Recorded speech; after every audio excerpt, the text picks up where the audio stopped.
Hi, Janessa. Yeah. Hello. Hello.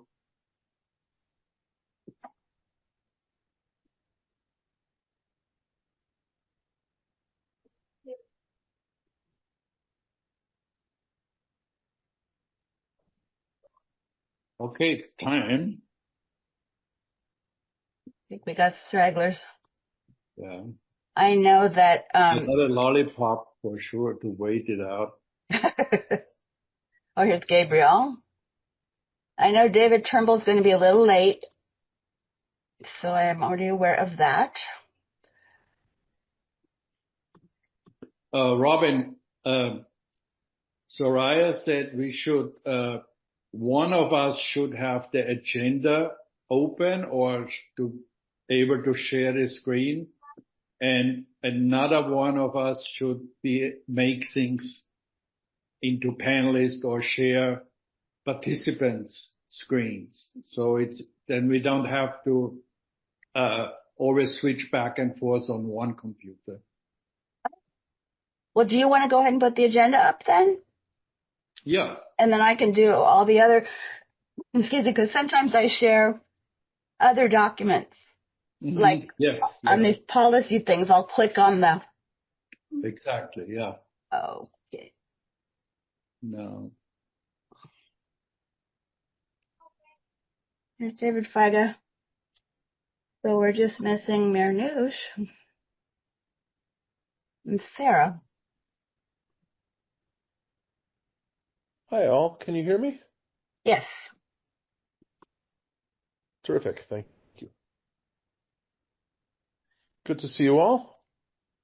Likewise. Oh, I forgot to ask if everybody can hear me. Hello? Yeah. Yep. And you can see me? Yeah. Sorry. Oh, thank you. I think we've got everyone but David T, and he is coming late. So, Chair, I'll hand it over to you. I think we're ready. Excellent. Okay. All right. Welcome. It is 6:02, and we are having a Lübeck meeting again. Mm-hmm. So call to order is at again now it's 6:03. We're starting and we do a roll call. Mark is here. David Feige. Janessa Kurland. Here. Manoush. Here. Nicole. Here. Robin. Here. Gabriel. Here. Sarah. He's waving. Here. Okay. And then David is late. So, yeah. But we have a quorum, and anybody declare a conflict or interest or ex parte communication? No. I had a conversation with Brian Silvera and the owner of the 606 Venice Boulevard about, and we had discussed kind of alternatives to shopping centers and ideas about what that shopping center could be. And also David Turnbull was on that call. So that's my declaration. For whatever it's worth, Mark, I don't think that's a conflict. That, in fact, was the reason we adjourned, was for that conversation to be had. Yeah. And as it was, yeah. I'm just telling. Okay. So Next is approval of the prior minutes from January 2029. Do we have a motion? I would move for their approval. I second. Yes. Robin, Yes. Gabriel? Yeah, yes. Manoush, Yes. Sarah, Yes. David? Oh, you already voted. Nicole, Yes. Janessa? Yes. Sarah had already called, no? Yeah. Okay. That's everyone. Okay. All right. Now we have public comments on non-agenda items, and any attendee might raise their hands to be heard. So we have 8 attendees at the moment, and we have 9 panelists. So now is the time to raise your hand.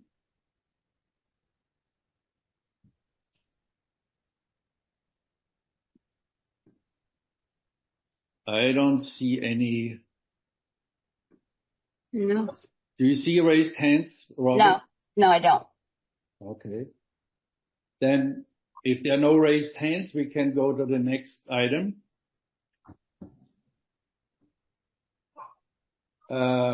So we close the public comment on non-agenda items.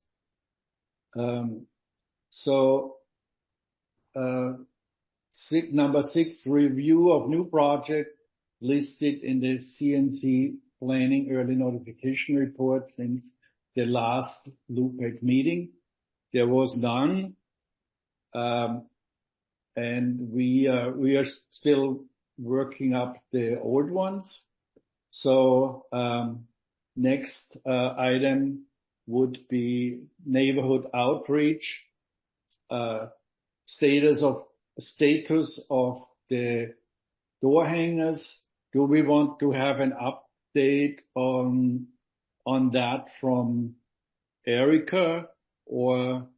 I don't know if she's here, but I talked to her earlier and got an update, and I told her to come if she can. But she's working with Soraya. I reminded her what we said last meeting, which we liked the idea of saying your neighbor is applying for a permit, and then, BNC and all that kind of stuff. So she's going to do a template or, mark up something for us to look at. And I'm just telling her to run it by you, Mark, and if you want to run it by any of us, you can. All right.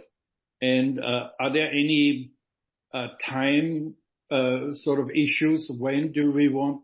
Is there any projects we have right now that we want to have it as ASAP?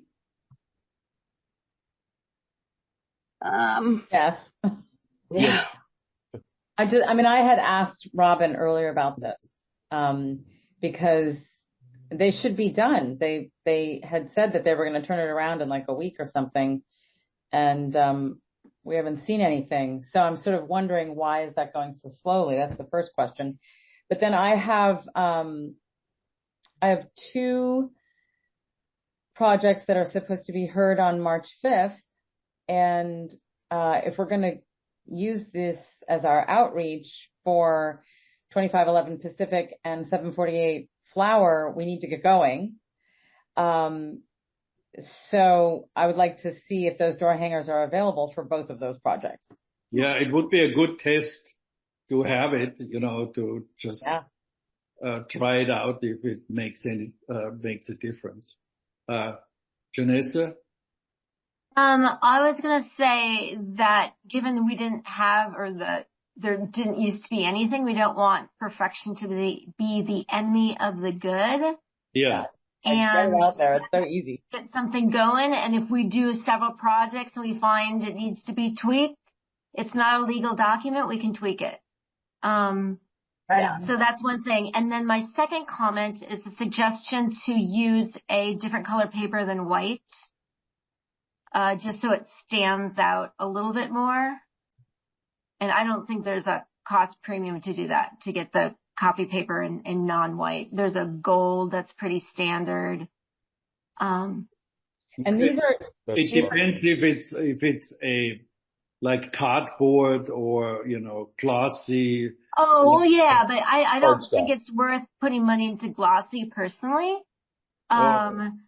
And cardstock, I mean, I guess maybe we want something to weather the elements, but it maybe wouldn't be sitting out there long enough. I'm just thinking of like office paper that we have in my office.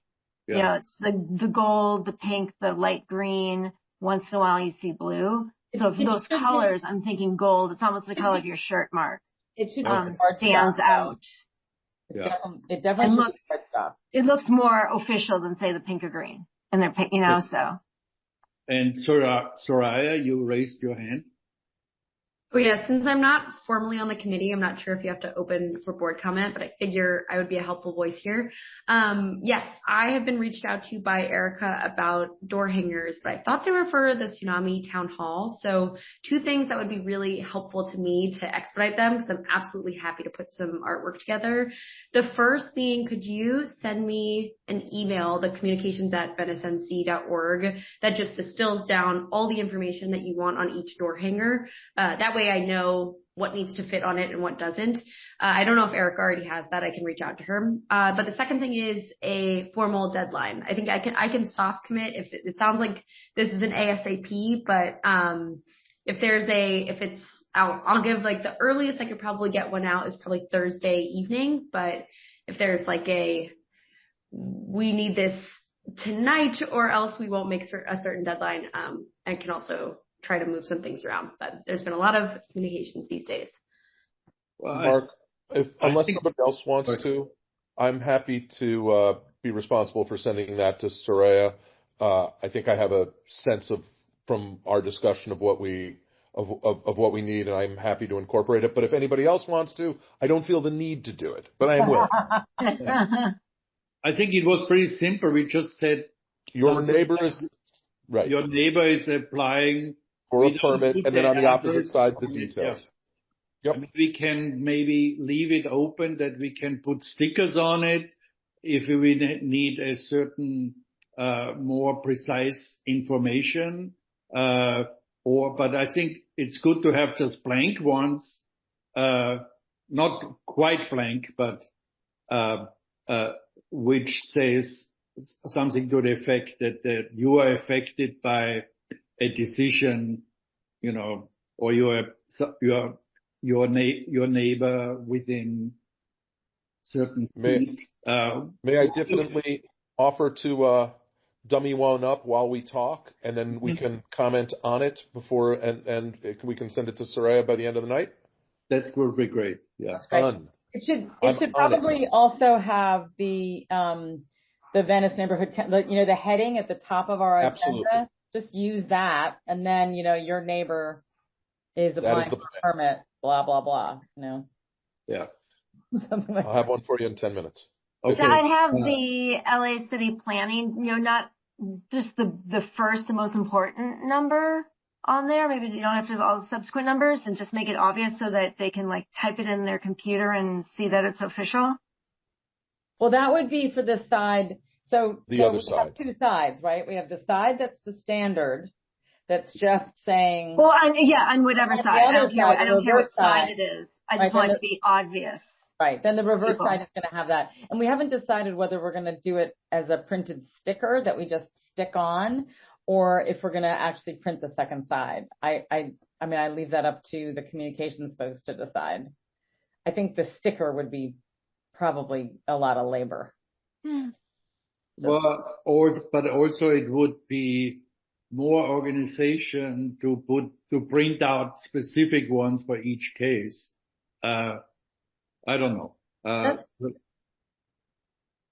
Okay, Manoush was raising her hand. Yes, we started speaking about the possible projects coming up. One of the last projects that I reviewed, I was wondering if you or Robin have heard about the timing that's going to be presented. It's the Lincoln, the Garfield, and Van Bruin area. We're not talking about this right now, but okay. Sorry. It's number 9. There's case status. Maybe we can talk about that there. And Okay. so, any I more know. on the subject of the door hangers? Okay. And next item is chair update. So I have a couple of things I would like to talk about. Number one is that we need to talk to or get to VNC that LUPEC items should be on the agenda. We can call in on AdCom, which is on Thursday, the AdCom committee, to urge them, because we can make public comments there, to urge them to put LUPEC items not only on the agenda, but put them first or in the first part of the VNC meeting. Because as we have learned, or in my tenure, it was very always dragged out. Other items and people who come for our neighbors come for our cases, they have to wait until 10 o'clock, 9 o'clock to get heard. So I would like to urge them. I will call in, but if anybody of the committee can also call in and ask AdCom to please put us on a priority, or not only priority, but on first. Or the second item, which is part of it, create again a special LUPEC only meeting on Zoom, where we can discuss more than one case and go through it breezily and have catch up, because we have cases ready, but if we cannot be heard, then it's useless that we make these cases, because we are missing sometimes the public hearing, because we're getting so behind that the public hearing from the city is superseding our discussion. Yeah. So, Robin, you have your hand up. I was just going to mention that tonight after this meeting, I'm going to email AdCom with our cases. And there are quite a few. And so we're going to need to limit the amount of time that's spent on them at the board meeting, like put a time limit. 3 from last month's board meeting were called off the consent calendar and put to the end of the board agenda, and then they never got there because they went overtime. So, I'm going to tell them this time, don't put anything on consent. We don't want to be pulled off consent and then, so I'm telling them to put everything on the normal LUPIC agenda. The ones that'll get 5 minutes are like Westminster, or, there's three ADUs, I think. I think we don't even need 5 minutes. Mark can introduce them and, should be clear it's a non-event. And then there's going to be the Brig, which is going to need some time. And I'm thinking allocate half an hour. And then I'm thinking on 606 Venice, assuming we make a motion tonight and a recommendation, that's going to need maybe 15 or 20 minutes. So adding all those little 5 minutes up plus this, and then maybe these policy items, we're talking about an hour and 15 or 20 minutes. But when you think about it, if the meeting goes from 6:30 to 10, what's that, 3.5 hours? An hour, a third of the meeting on LUPIC isn't unheard of. I think that's normal. So I hope we can all, like Mark said, go on to AdCom on Thursday and really, really push for them to make us a priority. Yeah. Hey, Robin. Yeah. Could I make a suggestion, different suggestion, which is along with the time limits, because I agree with you, these things, as we know, having spent, 2.5 hours, 2 hours on the Brig at the last meeting, et cetera, I would suggest that within that 30 minutes, maybe we want to actually allocate 5 minutes or 3 minutes, whatever you think is appropriate for the presentation, 3 minutes for the applicant to speak, some amount of time for public comment, some amount of time for board, and some minutes for a vote, because otherwise it's very likely to swallow stuff up. And as you know from last time, it's very easy to get caught in, and I'm raising my hand as guilty as well, in the back and forth. So it might be smart just to structure it or suggest to them a structure like that as well. Okay.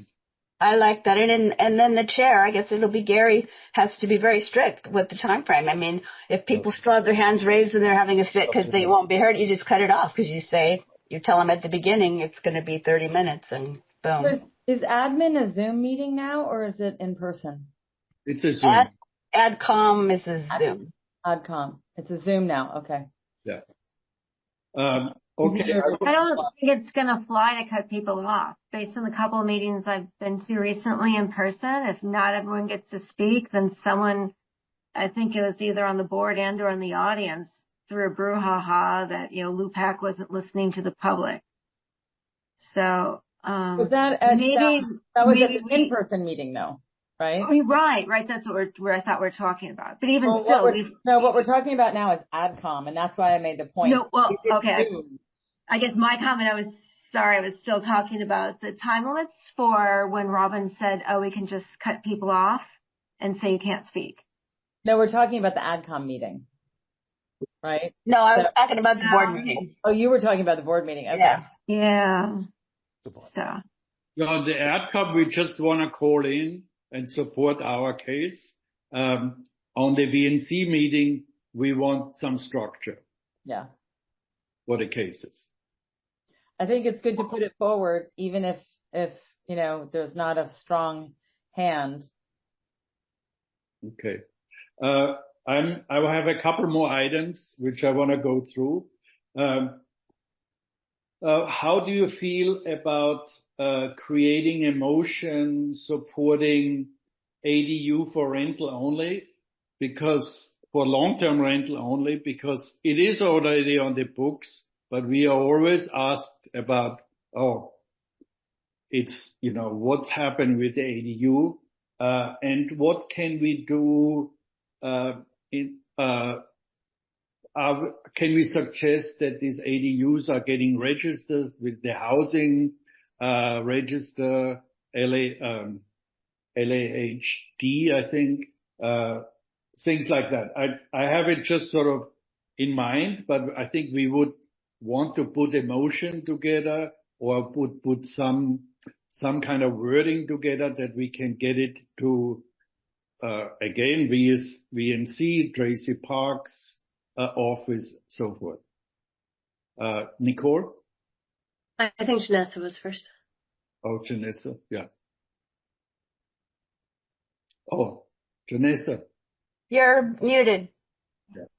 I'm going to reiterate what I wrote when we started emailing about this, and I think it's simple enough for us to add a paragraph to the owner and say, you are sign here that you are aware that this is city code section XYZ, and if you don't comply, there's a fine. Well, wait a minute. We shouldn't be discussing details of this at this meeting. I'm sorry to cut you off, because it's not on the agenda. Oh, I thought we were talking about what Mark said.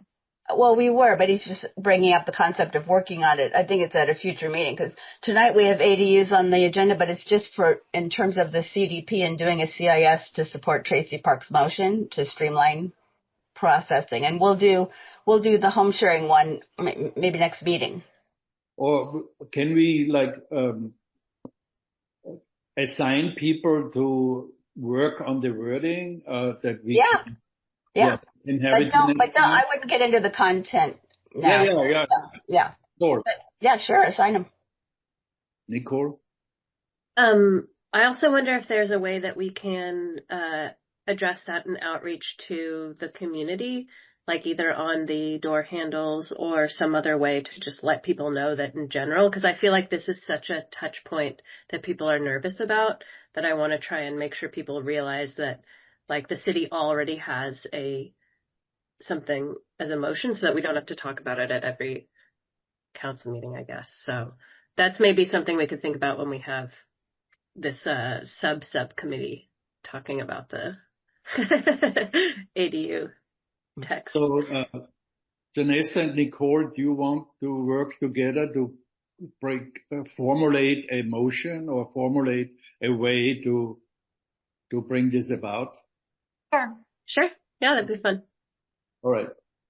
Next,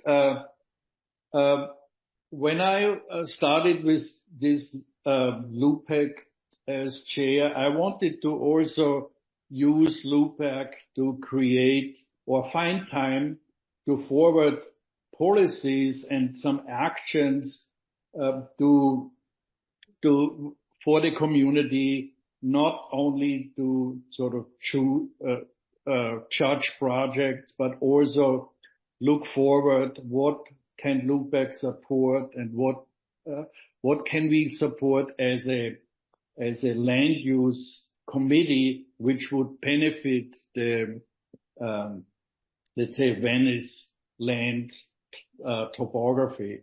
So I introduced in LUPEC 24 already a Green Venice action or motion, and that was approved.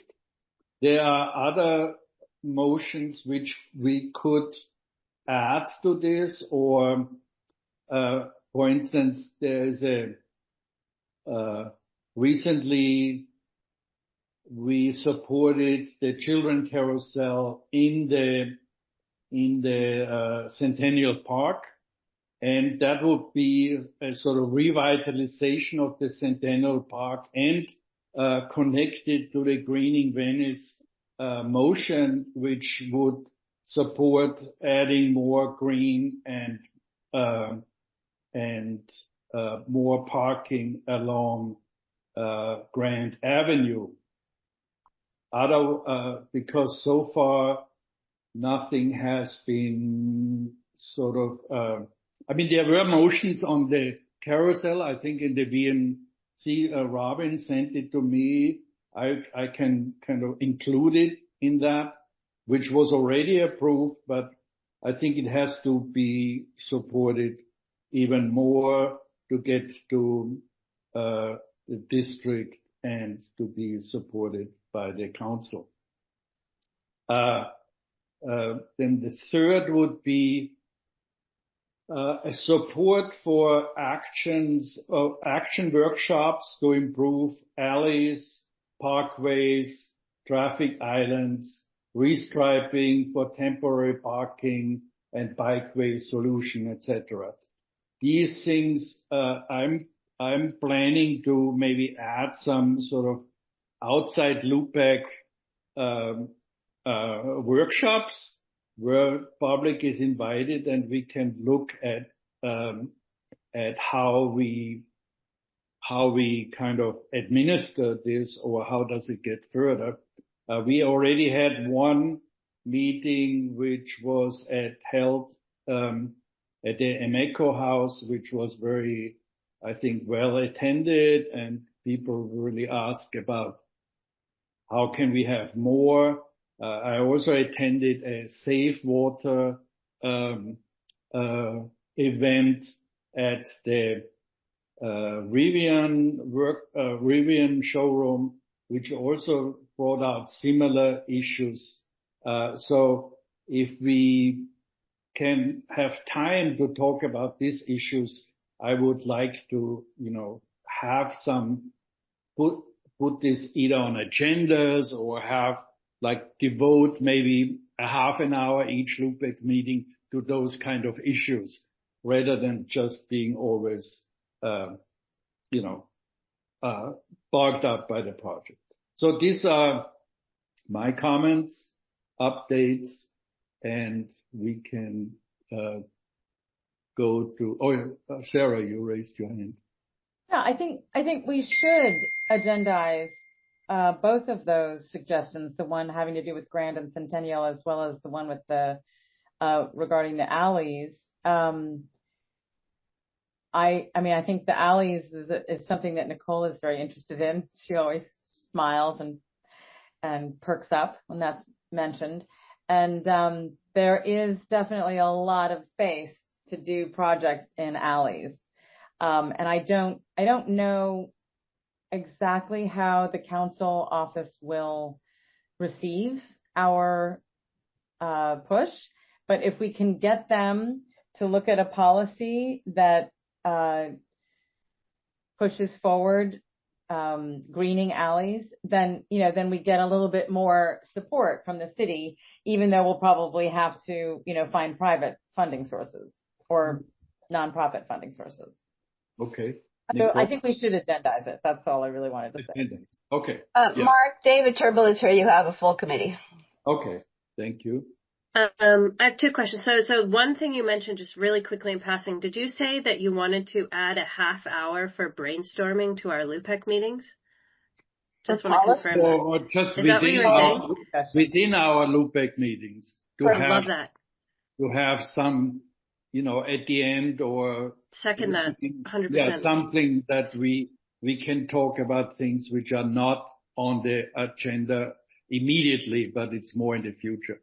Great. That's just the one thing I heard that I would love to do so much. We have such amazing, creative, cool people on this committee. I just want to hear everyone's ideas. Okay.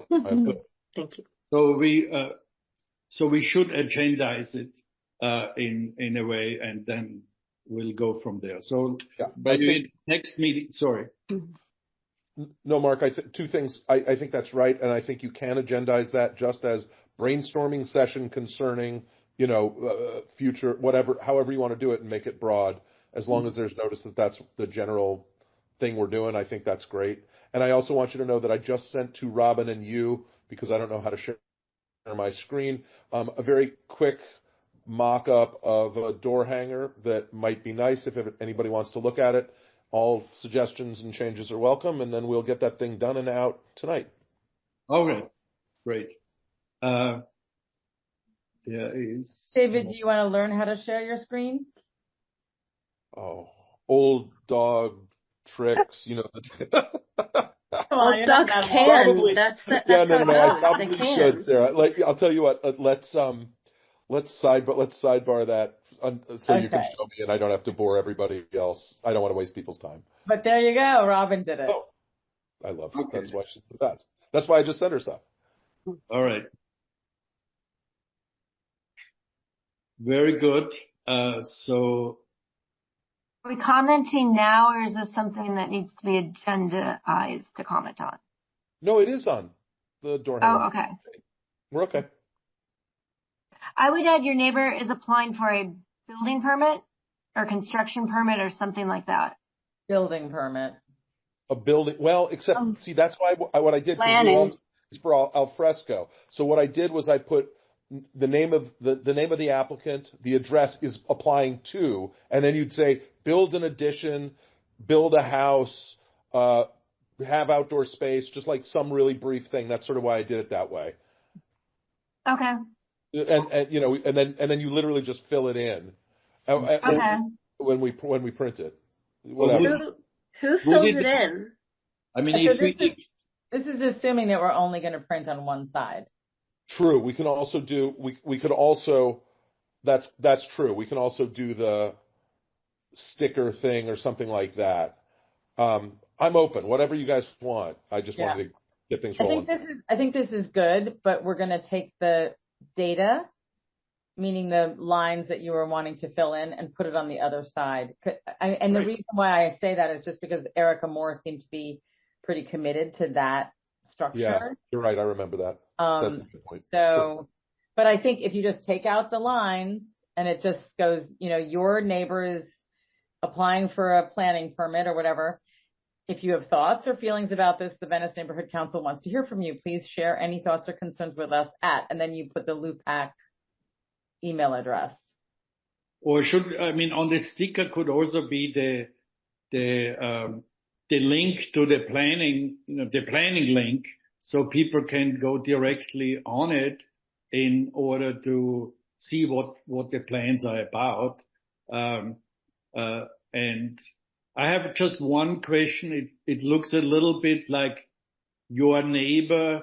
It sort of looks a little bit like accusative, or I don't know. It's like you are sort of telling on your neighbor, or somehow it looks a little bit. That's true. 1984. Yeah, it's true, but is there a nice I'm open way? to anything. I hear what you say. No nice way to say it. Yeah. Well, actually, I don't get that. Really? I do. I could maybe like your neighbor has something exciting in the works. Your neighbor What to expect when you're expecting next door? Well, it's good. Throwing a housewarming party. If anything, it's because it's coming from Venice Neighborhood Council. It's just like, it is the council. Is that my neighbor? I don't know. I mean, once you read below, but I don't think neighbor is negative when we're the Venice Neighborhood Council. Okay. Even if it wasn't all caps, it would be less scary. I was alarmist. That's true.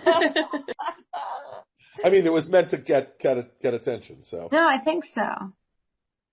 Okay. So can we forward this to Soraya and Erica? Yeah, I don't think we want to design it by committee. Let's just let David work with them and. No, I'm happy to wash my hands of it. I just wanted to get something up there. The email address on the back where it's personalized, would that be each of us as the assigned staff member? Yes. Probably, yeah. But in this case, we're going to want to take out the middle, so all of those lines, and then just leave it, if you have thoughts or feelings about this. And then on the other side, it's going to have the name of the applicant, the address, and then the staff. Sarah, if that's the case, should we say see reverse for details? Yeah, we could say that. Yeah. Okay. Robin, if you can go ahead and just do all that, and then we'll fire it off, and that's awesome because you have control and you're awesome. All right. There are a couple people who had comments, and I think we should probably hear them. Erica is also here. Oh, Erica's here now? I don't know how to let her in without stopping this, so let me just do that. I can allow the talk. Erica? Yeah, Erica's here. Hi, everybody. I'm sorry I couldn't come in sooner. I've been moving, so. Okay, go ahead.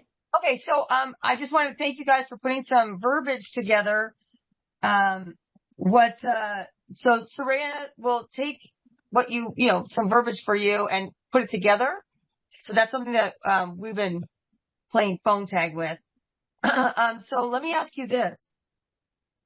I'm not married to the idea of having one side be one thing and one another. I just thought you might want to have the one side have the basic like neighborhood council, maybe the website address, and something, because that way you have more space on the other side to have your own message. But it could all be on one side. That's up to you. So first of all, this doesn't have to be, it doesn't have to be printed on both sides. It's just a suggestion, but it doesn't have to be. So you guys can decide what you guys want as far as that goes, and we'll make it happen. The thing is that, I'd suggest that if you want to personalize it for like, for instance, with the project person's email address and things like that, that could be done on a sticker. You know what I mean? Because as needed, unless you think it's going to be huge numbers. Just saying, because if as far as personalizing it, that might just be easier if you want to do that. Well, it could be like 50 or something. I don't know. Is that a lot of number? people? That's a lot of stickers to do. Yeah. Okay, so. But the door hangers have to be handled anyway onto the door, put onto the door. At the same time, you can put the sticker on. Yeah. We could actually, if you gave us the stickers, we could put them on for you. It's not a big okay. Oh, that's great. Really not. That's actually not that big. If it was hundreds, that's different. But 550, that's not. Okay. Is that what we're doing? Are we only doing about 50 for each property? Just the block? For whatever it's worth, because I've created these lists for about 6 applicants now. And what I've done is used Zemus to do about a 300-foot radius from the property line. between single-family homes and apartments, those are usually numbering between 65 and 110, depending on the density, and whether they're multifamily or single-family. So that's, I think, at least a rough estimate from my experience doing the. So you actually manually went to Zemus, Yes, and pulled each of those, wrote them down. Oh my God, David. Looked for every apartment, wrote down every one. Yes, it took me like 3 hours. Yeah, each time, which is why I'm desperate to do something better. Yes. Well, maybe AI can help us. Maybe we can just. I tried. It was so and it didn't unreliable. work. It was so unreliable. I wound up doing it manually. It's always such a bright and shiny idea to use AI, and then it never fucking works. Okay. No. So let's put this to rest, or because there are two people raised their hands from the attendees, and also Nicole. Nicole, just have a final comment on this, and then we go to. Let's let the public talk, and then we'll do a final comment. Okay. So Robin. Yeah. Robin, you are permitted. Hi, everybody. Yeah, so I love your plan or suggestion, Mark, to have Lupek do some, creative thinking about public spaces in Venice. And I just want to mention that perhaps you could kind of focus them on the concepts of greening, activating, and connectivity of our public places. And I want to, bring up the ideas of Windward Circle, the new hub, what do you call it, transit hub at 731 Lot, Centennial Park, and the former canals, which are super wide, that would really lend themselves to being fabulous greening and activation sites. And I just think that, with all this talk of the Olympics are coming, maybe some of this could kind of get going quickly, and they're saying they'll expedite some things for the Olympics, so it could be an optimal time. So those are my 2 cents. Bye. Thank you. Lisa? Okay, 1 second. One best Lupek committee ever. Great.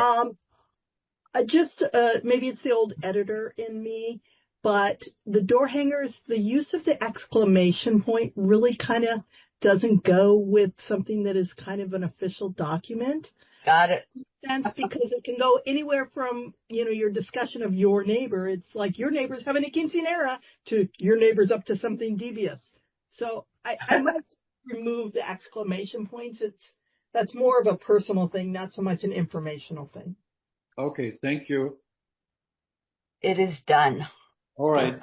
And then Nicole, last word on this item. Just very quickly, part of the CDP requirements for every project is to submit a radius map of all of your neighbors and who you have to alert for the fact that you have a public hearing coming up. And I just went through that process myself. And so is that not part of the application material that we receive as a committee? No. That happens later in the process, Nicole, and what we're trying to do is solicit input before that happens. Okay, for a building planning permit, that's all at the initial part of the process. So maybe it's different for a restaurant. That definitely could be true. Okay, yeah, I'm sorry. But I have not received in any of the materials from other projects a neighborhood character study, which is one of the requirements for a CDP, or any information about having the list of people that you've reached out to alert that the project has gone forward. So I'm a little confused about why we don't receive all of the materials that are required for a CDP application. Yeah, as I remember from my days as an architect, you had the labels, you had to actually print the labels. It was your cost, or you had to hire a firm to do it. But this is never shared with us on, it's not in the planning material we get, either paper form or it's not visible on the planning documents. Gabriel? Thank you. Just real quick, the agenda says door hangers, but the format of these leaflets doesn't seem like it's something that could hang off a doorknob. Is that what is intended to happen, or is it just going to slip these things in the mail slot or something? No, I think that it's just the graphics we're talking about. The door hanger design is a special door hanger design, which it gets printed. It has usually a hole on top. And you hang it over but what we have is just the design, what goes on it, not the whole thing. Oh, I see. Okay. So it is going to eventually, in the end, finally, hang off the door. Hang on somebody's door. Yeah. Okay. Got it. Yeah. This is just the text and basic design. Mark, there's one more person who wants to talk. Do you want to do that or move on? Well, I think we should, if it's about the subject, we allow it one last one and then we go on. Okay. Call in user 1. Go ahead. Good evening. I'm commenting as a stakeholder, and I wanted to share first, thank you very much for considering reaching out to the community to share development information. Many times in the past, community or neighbors actually found out about it when the final planning meeting down at City Hall was taking place. After all the plans, without any ability to provide input, giving history of the street, sharing that information, they're there to give information for plans that have already been drawn. So, in that spirit, I want to share that this information that you're going to be notifying the neighbors, you are about to shatter some people's lives. They may not be familiar that this development or a project is happening.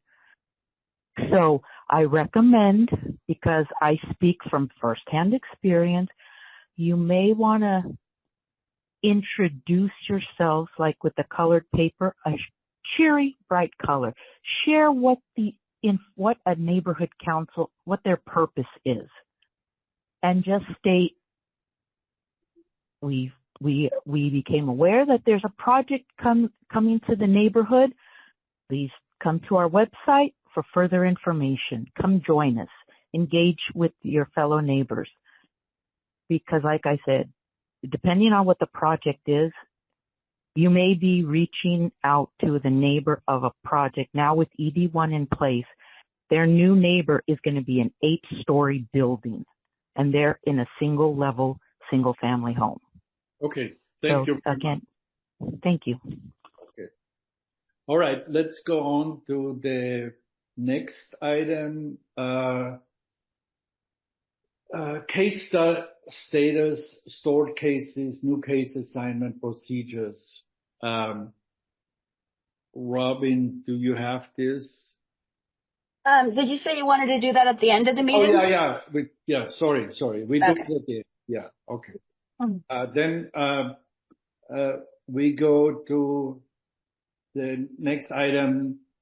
There are like 3 items which are more sort of informational about the ADU, the commercial use, and the city legislation. Can you just briefly? I mean, we have on here all the document links. But Robin, can you summarize? Yeah. Yes, you worked on this very. Yeah, no problem. The goal is here to decide if you want to support the city council motion by Councilmember Park, and that's the first link. Should I pull it up? Okay. 1 second, sorry.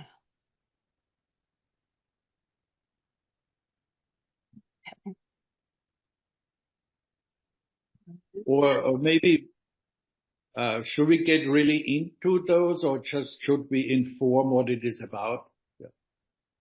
Yeah, I'll just have it up here while I tell you. So basically, currently ADU projects are subject to discretionary review. Not all of them, but most of them. They're, take a lot longer and a lot more money to process them than the ones not in the coastal zone. And the Coastal Commission is encouraging us to make the process more efficient and less expensive. So down here at the bottom, Tracy is basically saying, moving that the Department of City Planning, blah, blah, blah, prepare and present a new ordinance to amend LAMC for coastal development permits to allow for ministerial review of applications for ADUs within the coastal zone. And the other link, like the SB 1077, Coastal Commission is requesting input on this from both planners and the public, if we have any ideas on how to make the process more simple or et cetera. So the question is, do we want to support this ministerial review of ADUs within the coastal zone? And if so, we could do a CIS. And the same is for the following items as well. Yeah, they're a little bit different, but CIS would be the goal. Yeah. I mean, that would go hand in hand with the thing we mentioned earlier about the ADUs as that we put down a motion to sort of call out what the ADU is right now. But isn't that superseded by the SB, what is the number, which makes it ministerial? You mean 1077? Yeah. All that says right now is that the Coastal Commission needs to put some new rules in place by July 2026. And that's why they're gathering information.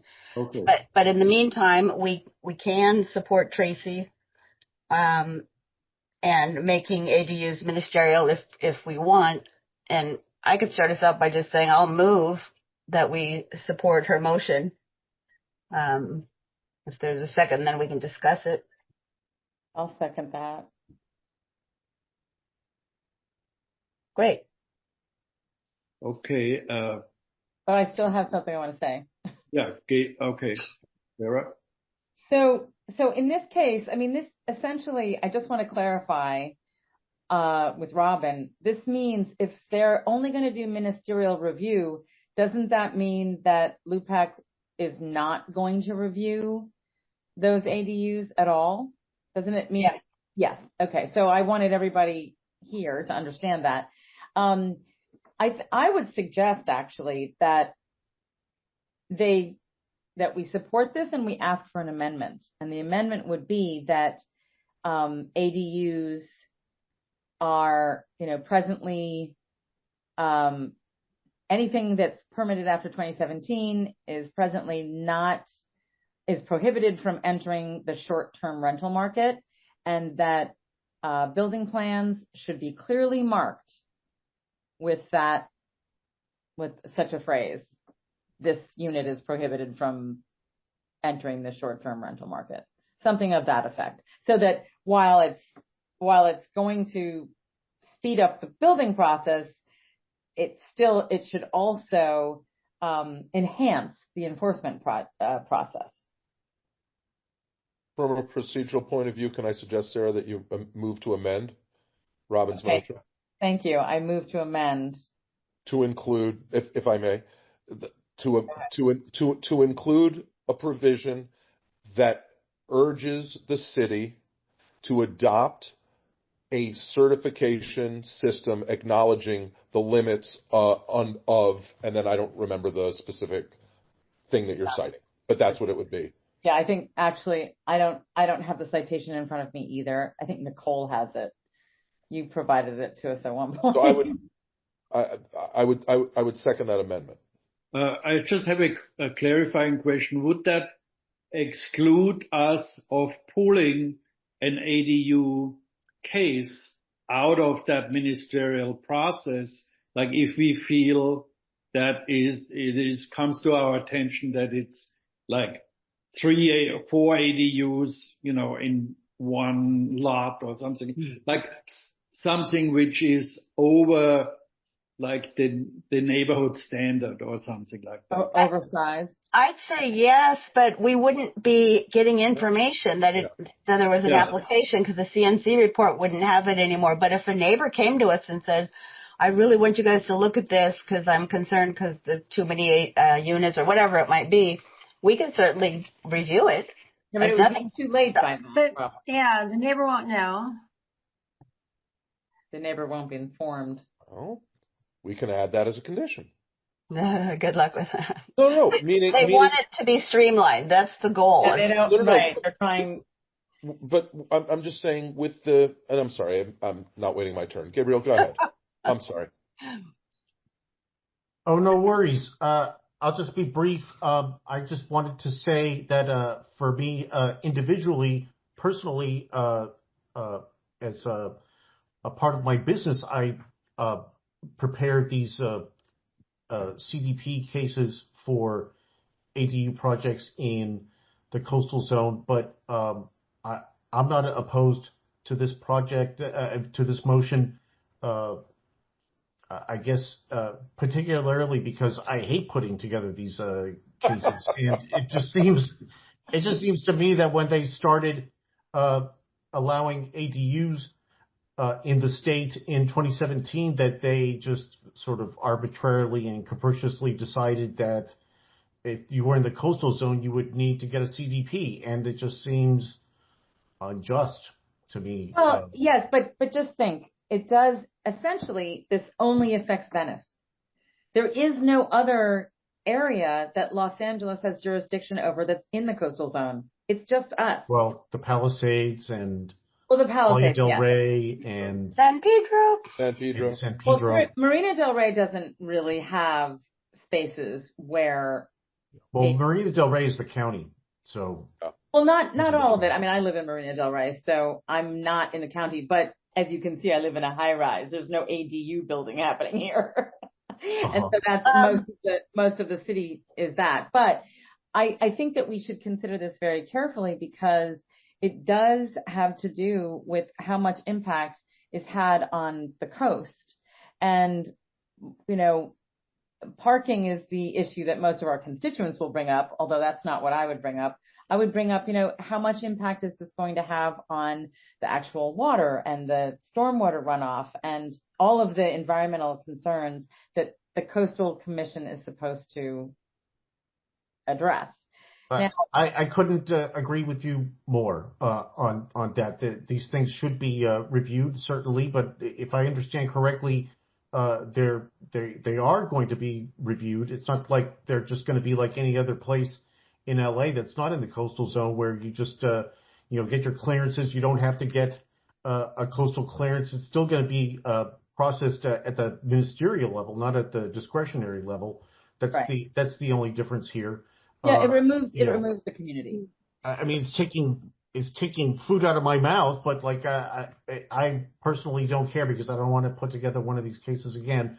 But if the last thing I'll say is I was under the understanding that short-term rentals of accessory dwelling units in Venice was already generally prohibited, with very few exceptions, if there's any exception, because the only exception is that it's for older units, ADUs that have a certificate of occupancy that was issued before 2017. And I mean, 2017 was when they started allowing ADUs. So is there any, prior to 2017 ADU?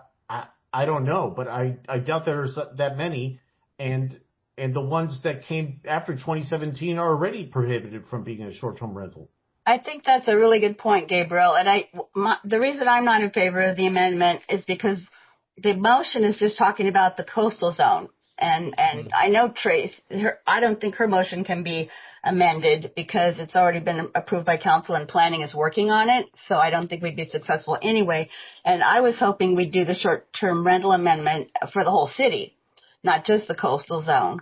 But like Gabriel said, I think we need to do the research, maybe bring that part back to our next meeting and then talk about the short-term rental aspect of ADUs. Okay, sorry, what I meant, I totally hear what you're saying, and you're completely right, and I'm sorry. What I meant in trying to help Sarah was that we include just in our CIS, not a matter of, I thought that we were, what we were voting on, or that the motion on the floor was to support, and so what I meant, and what I think we might be able to build consensus around, is the idea that we support this, but in our CIS, we urge the import of requiring, that owners not do what they're not supposed to do, which is violate the law, and to mark your concern, which I think is also a valid one, especially given the project that we saw where they tried to shovel, 4 ADUs into that one parcel, that, this should that in our CIS, we say, in our view, it should only apply to places that are seeking a single ADU on one lot or something like that. Okay, I would like to interject something, because if we talk we also need public comment. Sorry. Yeah, if we talk about this, we are pushing, Venice Boulevard to the back. I would try to can we talk about finish this up on this particular item and then go to Venice Boulevard and then jump back onto those 2 other legislation things. Is that okay? That's fine. Yes. Okay. So Lisa and Robin Morris had some comments. Just you have a minute each, so we can move forward. Go ahead, Lisa. Yeah, just a point of information, or maybe you can explain to me, because you even mentioned it, that this has passed council in December. And it's my understanding that it's an action final and that they have adopted to amend the municipal code to do this already. So I don't quite understand why filing a CIS, which we're welcome to do, but a couple months after the fact just says, yeah, we agree with this.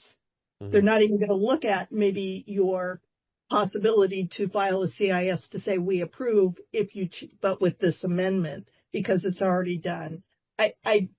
Maybe I'm missing something. I know some of my friends and I just read council files for fun. So yeah, I've got the council file. I believe they approved the motion, but city planning is still writing up the ordinance. So we'll have another bite at the apple. But I think you're right. They're not going to accept a completely different amendment to it. Right. Wouldn't it come back as a different council file then? If we wanted to do an amendment, yeah. Yeah. Or a different council file to file CIS to, is what I'm saying. Yes, correct. Okay. Thanks, Robin. Uh-huh. Okay. Robin, you have a minute. I'm just always concerned about the infrastructure not being able to support this increased density. We had a huge water main break recently. We had a couple more in the last couple of years, here in the coastal zone. We have blackouts, and, I know they think that we need increased density, but our roadways are tiny. I think that that's something that's really got to be addressed, and maybe it's against their policy of wanting to have more homes here, but we can't handle it. We're suffocating. So okay. I hope you'll put that in. All right. So now we're going to go to item number 13. Is Kevin Well, are we leaving the motion hanging? You want to, and then we'll come back to the motion? I mean, we can make this motion, finish this motion, and then go on to it. So there was an amendment to the motion. we should vote on that and then vote on the motion. Robin, does my just making it a piece of a mention in the CIS make it more palatable to you? Didn't really understand what the amendment is. In other words, the motion, as I understand it, and everyone please, especially because I'm speaking for Sarah here, that the motion is to support to support while expressing our concern that owners comply with the short-term rental restrictions, and Mark, if this is to your point, and that any final ordinance be restricted to situations in which there is one ADU per property. Oh, yeah. That's a big change. That did not comply with state law. I don't think we could ever. Okay. Well, then, if we can't do it, then just the first bit, if that's okay, Mark. And we can try to figure out something else. I don't know. I don't know if we can voluntarily, like if we can pull cases out of the process. If we find out about them. If we find out about it, yeah. I mean, would we still, if it's ministerial, would we still, as Lubeck, we could be informed, no? Who's going to do it? They're not going to do it. They won't inform us. I don't think we would be automatically notified, Mark. I don't think so. I do want to jump in. There would be some kind of application process still. If it's administerial, we could ask to see the administerial, let's say the permits or upcoming permits. They're not going to spend their staff time giving us something that they don't have to do. But I mean, we could have a person in our group scan. There's some kind of a daily thing on building permits or something. I don't know. We could file weekly public records requests. Right? I mean, we could. There are ways to do it, Mark. It would be potentially onerous. Yeah. So I think we would have to think about how we want to deploy our time and our resources, because I do understand that concern, especially given the project we dealt with.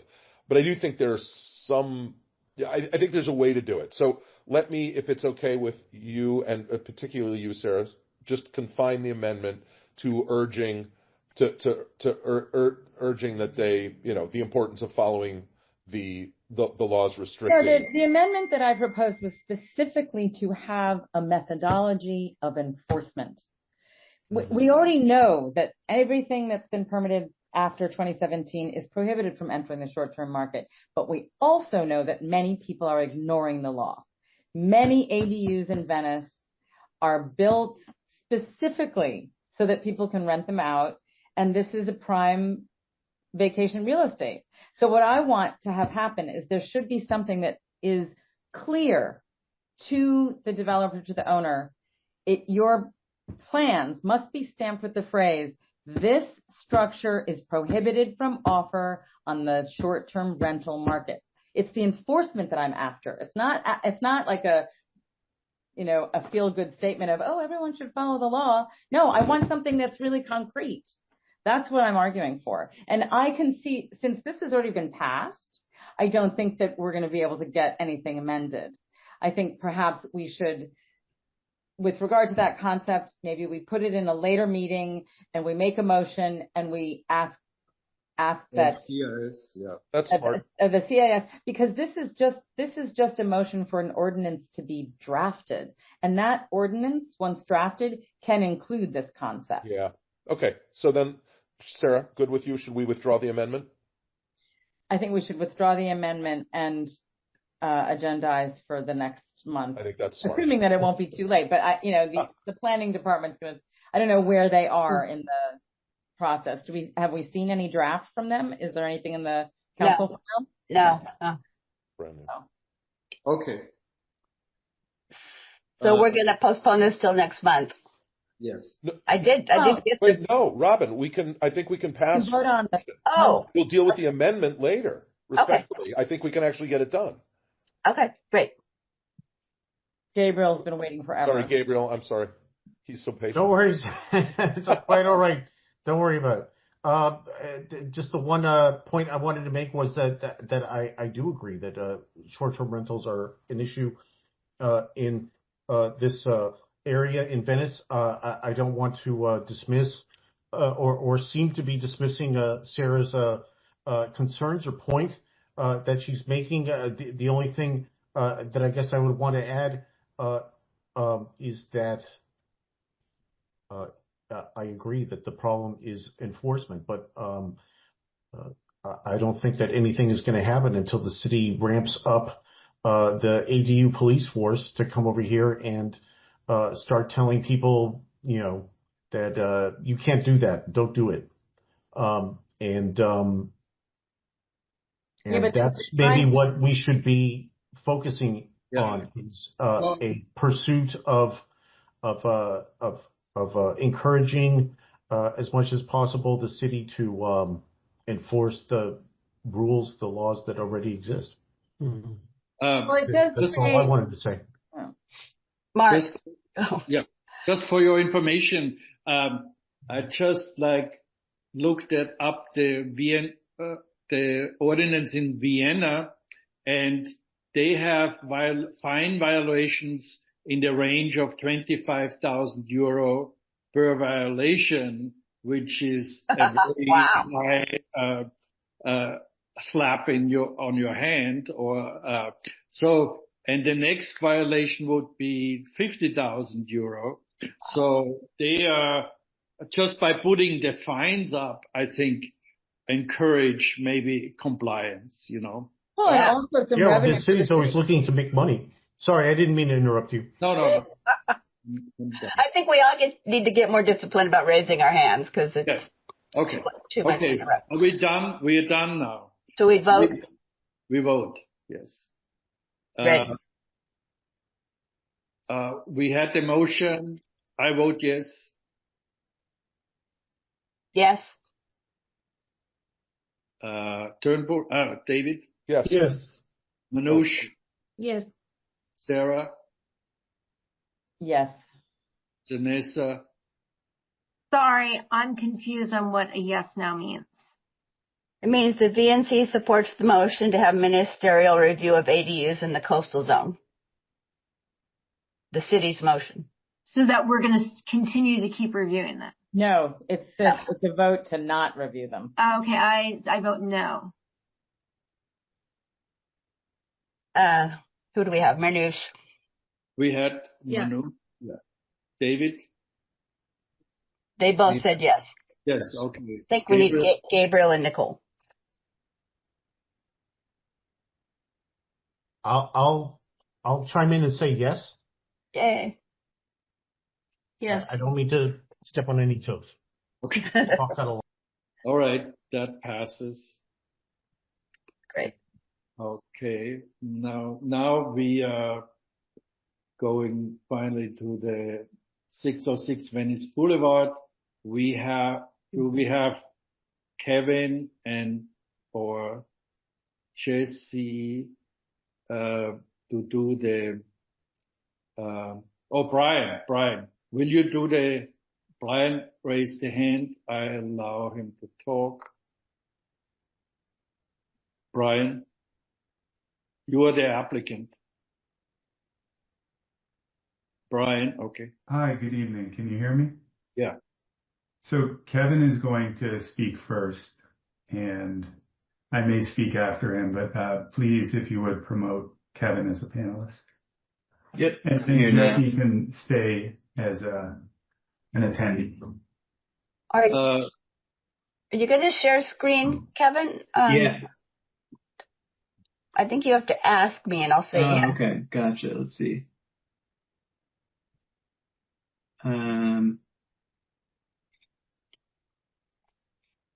Looks like it's allowing me. Oh, good. Okay. Okay. All right. Great. Well, thanks for having us back. I just have a few slides to go over, kind of based off of some of the things that we talked about last time. We've made some updates, so I will go through those. And yeah, so we'll start here. This is an updated rendering. So a couple things to notice here. One, this is the view that you can see from Venice Boulevard, and we've changed it so that it is reflecting the one-way circulation. So the cars are just entering through here, moving through the project site, and then they will be exiting along Abbot Kinney. Another thing that we did here was change these, the old renderings showed olive trees. Sarah had the point that olive trees were not native, and so we swapped out trees for native trees here. You can see those providing a lot more shade. I think that was a great call. And then another thing that we did was we were able to confirm that we're going to be able to have cobblestone throughout the project site. So both on all the drive aisles and the sidewalks. And I think that that is going to be something that will look really nice, but also will naturally kind of slow things down. People that are moving through on bikes are not going to be zooming through on the cobblestone. So I think that that's going to be a huge improvement. And the cobblestones are permeable, no? I'm sorry, say that again? They are permeable. Oh, I will get into that actually. So the cobblestones themselves, I would have to get back to you on whether they're completely permeable or not, but we are going to be providing grasscrete pavers under all of the parking stalls themselves, and those will be permeable. All right. So another thing that we had talked about was just being able to show some kind of the larger context of this site. So I have a couple slides that show that. Again, this is the project site. You can see right on the corner of Venice and Abbot Kinney, you have 4 different bus stops. So that's for the Metro 33 line on Venice, and then the Santa Monica Big Blue Bus 18 line on Abbot Kinney. So you have those stops there. And then it might be kind of difficult to see, but this is the location of the Metro Bike Share. So that's right out in front of Paloma, just to the west of the project site. And I think that this rendering really shows the context really well. First of all, so again, this is the project site as seen from if you were kind of hovering right above Venice Boulevard. And it shows that all the buildings which are existing are, very much in the scale of all of the surrounding buildings. These are 1- and 2-story buildings. And you can also see how much more opened up the site is, compared to what's there now. And as well, you can see that these are the larger, more shady trees, less of the olive trees that you saw before. This rendering, unfortunately, they haven't changed the parking spaces to the grasscrete yet, but these here, those will be a different kind of paving material. But you are able to see the cobblestone throughout the rest of the project site. And then I want to zoom in on kind of this area right here. So this slide was something that I maybe kind of skipped over last time, but I want to spend a little bit of time on here because I think that it really illustrates just the degree of detail that we've really gone here to make this really feel like a comfortable space, right? So, you're going to have in between, this is a completely pedestrian area here, and you're going to have in between the retail spaces, these kind of informal seating areas. We've talked about including fire pits in there. So this is going to be a very family friendly area. And it's not going to feel like a mall. It's going to feel like one kind of unified space. And another thing that I want to point out here is these large glass sliding doors. So that is this change to the openings is a major update that we've done as well. These doors are going to be able to provide, light and air flowing inside the stores and out onto the pedestrian area outside. And I think are really going to make this space feel really nice, feel really special. I do think that this rendering might still show some olive trees, so just Sarah, just pretend those are what we talked about. But that will be updated. Another thing that we had talked about was wanting to see how circulation happens within the project site for pedestrians and for bikes. So we had our architect show all of the entrances. So you've got 3 spots where pedestrians would enter from Venice, and then one over here on Abbot Kinney as well. And we're basically assuming that the pedestrians and the bikes will go through, on the sidewalk areas. Bikes wouldn't ride there. We would have signs, but also, again, this is cobblestone. It wouldn't be the most comfortable thing to ride on anyway. And you can see that all of these blue spots here are all of the short-term bike parking. So no matter where you are on site, you'll be in close access to some bike parking if that's how you choose to arrive.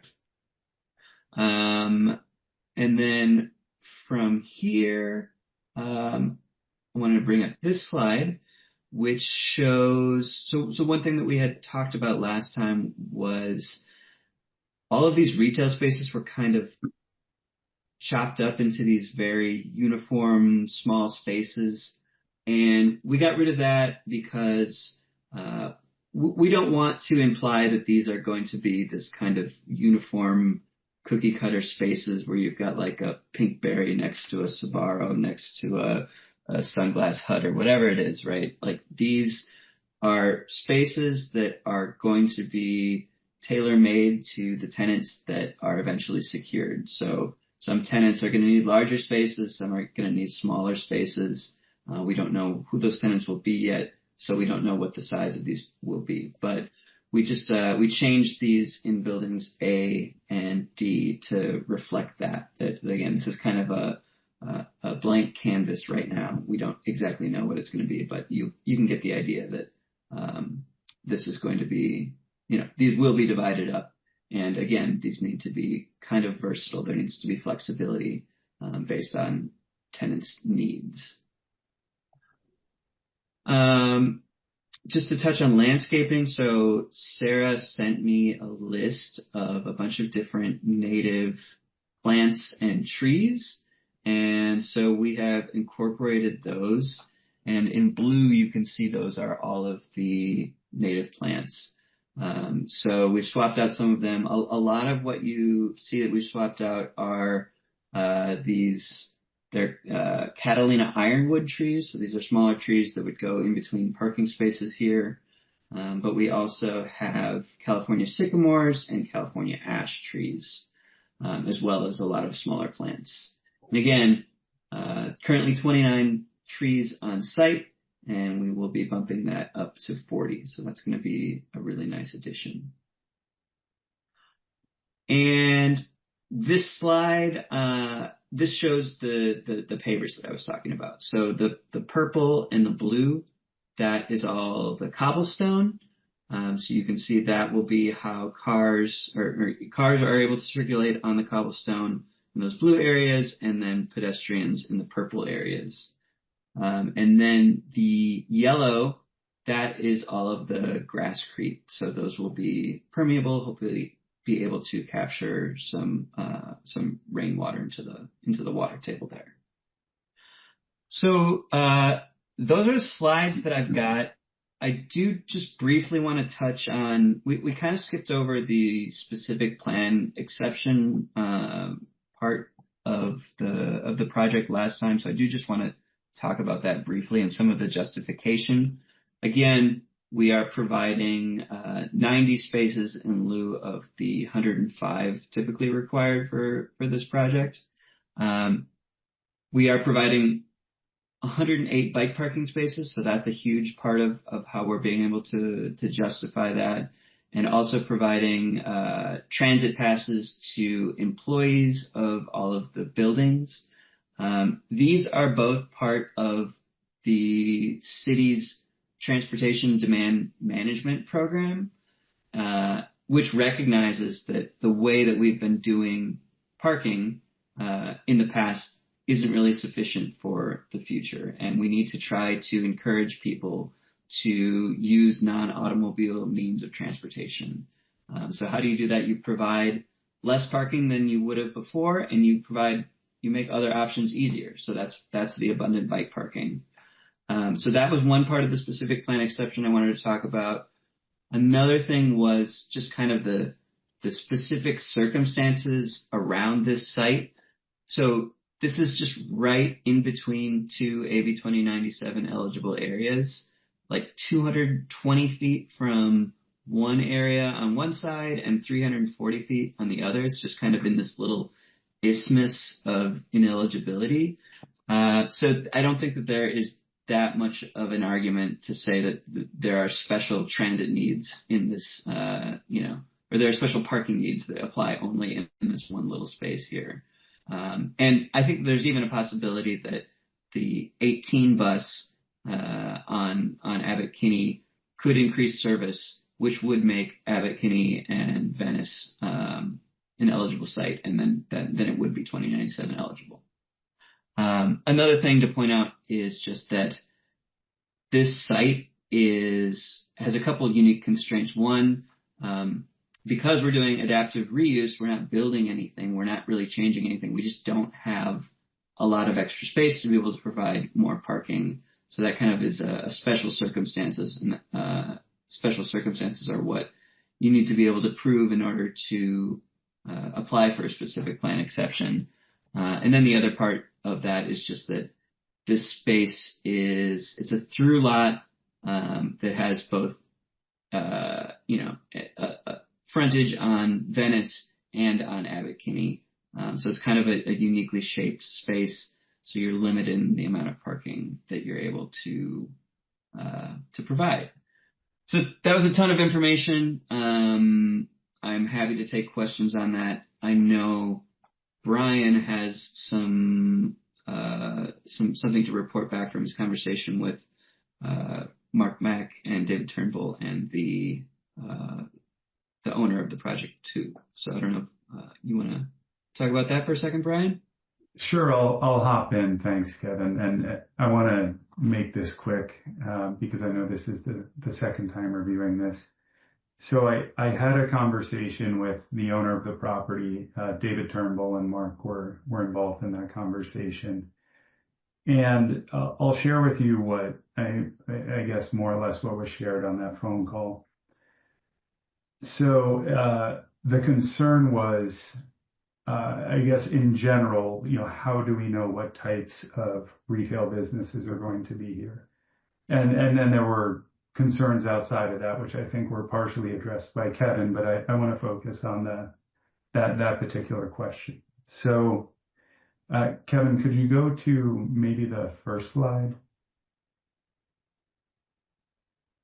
Okay, so the building there on the left-hand side, the only tenant who I'm authorized to share with you, the only tenant who's, I guess, officially signed on is Community Goods. And Community Goods is a sort of breakfast, brunch, and lunch place. They only have one location currently.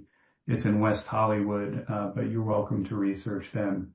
Very popular, very design forward, and we see this as the kind of business that's really going to activate that street front on Venice with the outdoor patio. It's also going to draw other tenants like it to the site, hopefully. But this is sort of the tenant that the owner intends to dangle in front of other tenants to get them to come to this place. So his vision for this is really, when he talked about it, and David Turnbull and Mark Mack heard this as well. These are not intended to be sort of like these prize retail spaces like you get along Abbot Kinney now. This area is sort of unproven. He's taken a risk here, but it's also nice because he has the opportunity to, kind of start from scratch is how he puts it. And sort of implement his own vision for what Abbot Kinney ought to be, which is really more like the original Abbot Kinney. Lots of small independent retailers, small coffee shops, ice cream shops. His vision is really one of being like a very family friendly atmosphere. That's what he kept talking about. In fact, I know that this may not be a popular mention, but he talked about Brentwood Country Mart because he and his family grew up going there. And as a kid, he talked about the fact that it was full of, at least back then, lots of small shops and, lots of sort of boutique tenants. But it was really just family friendly. It was the kind of place you wanted to go hang out. You didn't just want to walk the street and shop. You wanted to sit down and spend time or meet friends there, have a coffee. And so that is, I know that that's not precisely the information you were looking for, but in truth, he doesn't know exactly who his tenants are going to be. Community goods can give you a flavor, but that's really his vision for this place is what I just said. So I'm happy to take questions. I don't know if David or Mark, you have anything to add from the conversation, but that's more or less what I have to share.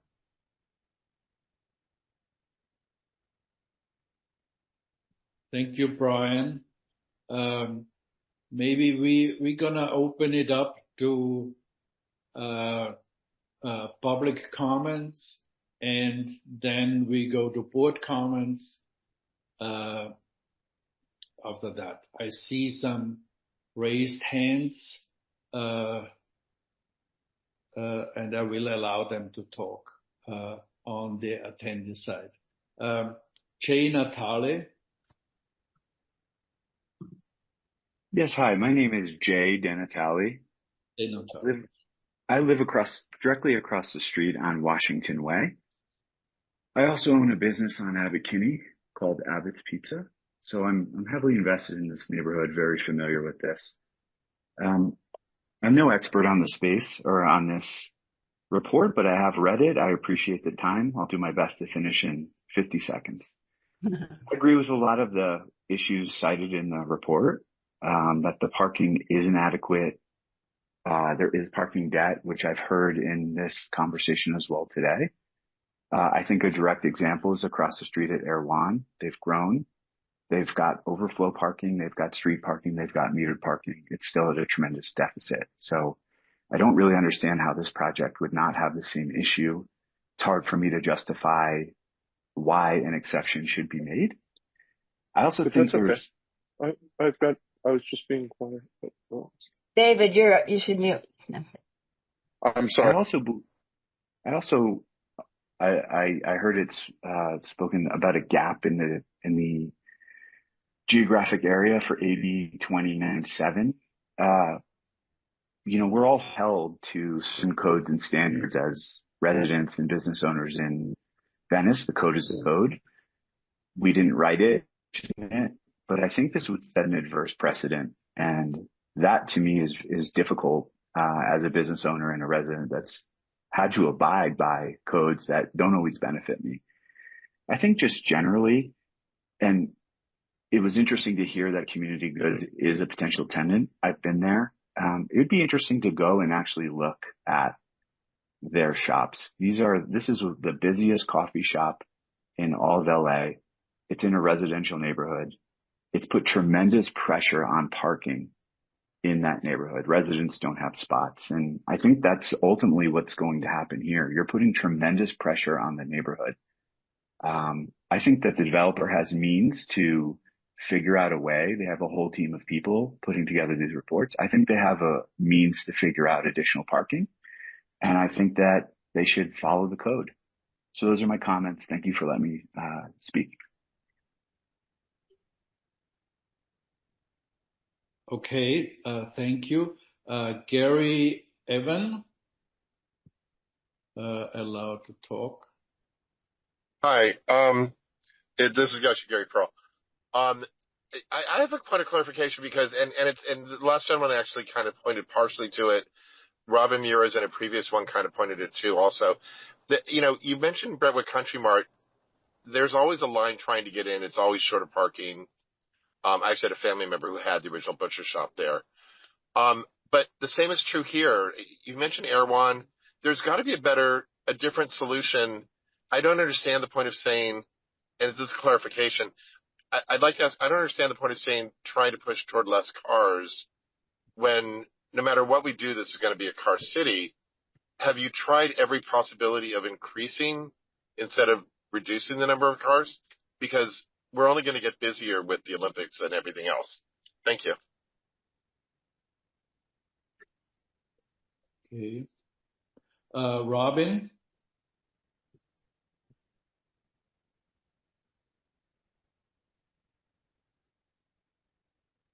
Hi. So, Abbott's Pizza is fabulous, and it always has been, and it has character. And what I'm noticing here is, okay, it's more this contemporary style, looks a lot like Playa Vista or, kind of areas I've been to all around the country.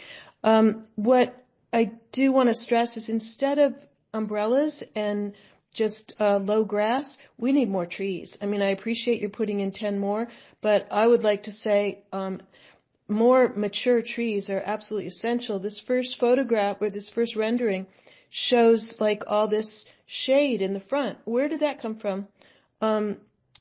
Brian, it's got to have way more trees. And then I think it would be, sort of a delightful, quieter area. Personally, I'd like to see fewer cars and way more trees and have it be much more a walkable, nice place to sit and gather. But yeah, I mean, Sarah, let's get more trees. You need like twice as many trees there. It's, there's no sense in having all this pavement. Does the roadway have to be as wide as it is? Could the roadway be more narrow? Is this essential? So those are my comments. Thank you. I think Gary Evan has one more thing to say. Gary? Sorry, I forgot to put my hand down. Sorry. Okay. Just wanted to be sure. I'm happy to answer both of those questions if there are no more questions. Yeah, I think there are no more raised hands on our attendee list. So yes, go ahead, Brian. Kevin, would you mind going to the slide that shows the site plan?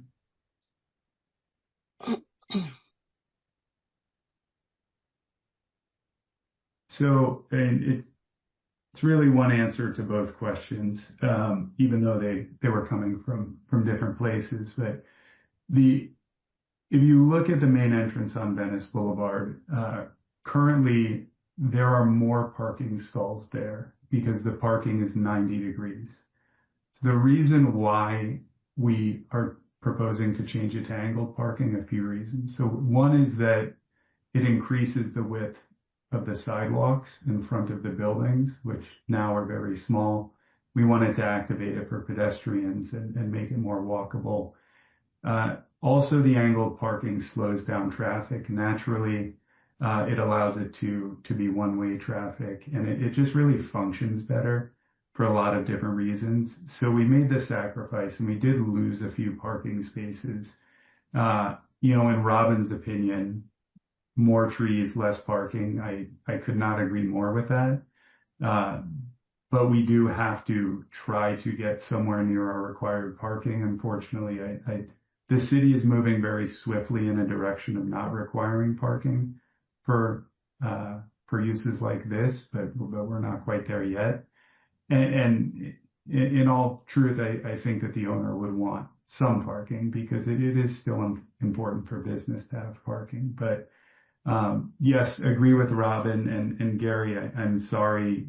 I do think that to provide a lot of parking spaces, especially for something that may be here for the next 50, 100 years, it just feels like the opposite direction of where the city is going, wanting to encourage people to use micromobility. I know that, we're not there with public transit. Maybe we won't be there soon, but we're certainly there with Uber, Lyft, Waymo, scooters, shared bicycles, e-bicycles, personal bicycles. This really ought to be somewhere that prioritizes those types of mobility.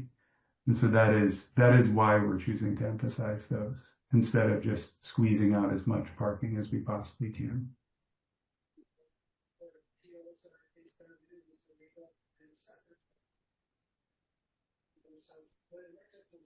Okay, Robin, you already talked this, you have another point or you?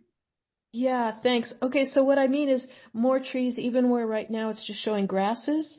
This, it needs shade from trees and not just from umbrellas or, grasses won't give shade. And this site would really be hot with all that pavement. More trees everywhere. Trees is going to be cheap for this project and it'll just make it fabulous. That's what's needed. Thanks. Thank you. Yeah, we're happy to, Robin, we're happy to bring that to the architect ahead of the board meeting. All right. And you know how to reach me. Okay, this is now concluding public input. Now we have board comments or clarifications.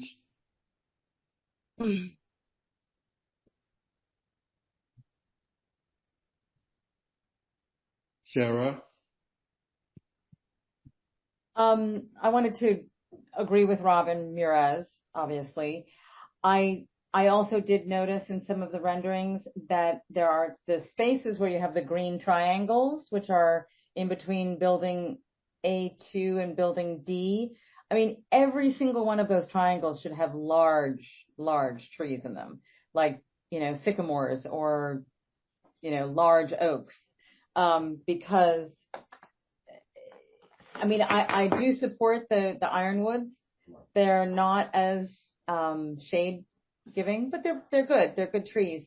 But I think you should really look at the big trees, and every single one of those triangles should have a tree in it, as well as those grass areas that were shown in the rendering of the frontage on Venice. The other thing that I think is really commendable about this project is that you are doing a lot of water reclamation.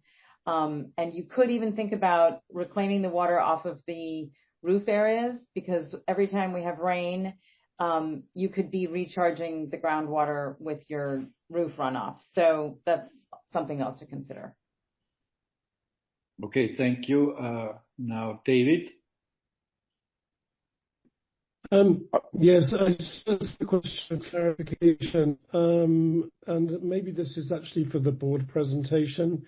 I still don't entirely understand how cars move through the site from Venice Boulevard and exit at the Abbot Kinney end of the site, because there are 4 parking spaces at the Abbot Kinney end. And it's unclear because of the drawing convention exactly how a car, having driven all the way through the site, exits, turns right, or crosses over the carriageway. I'm not sure how it works easily. And I think the board would probably want to know. The other thing that I think needs some clarification is if a pedestrian is walking between building A and the retail and the restaurant, how the restaurant ends on Venice, and what it's like to walk to the end of that area and then be confronted by double-decker parking, which is of the equivalent length to the entire retail unit that you've just walked past. I appreciate the renderings, and I think that there's been masses, and the fact that the drawings are clearer now than they were last time. But I'm still concerned about just what that is double stacker, that stacked parking units, just how they work. For a customer driving into the site, parking, waiting for a double deck. How does it work? This is the thing. I just think that there needs to be some clarification.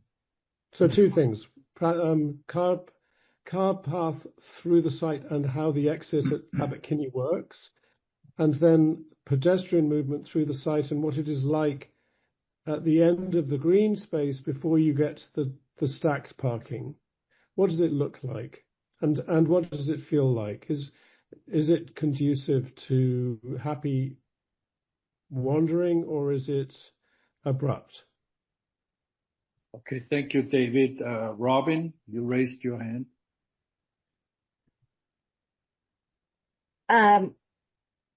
I want to again understand what the normal parking requirement is and what the deficit is with this project, and then what are the findings or special conditions, circumstances such that we can get comfortable with that.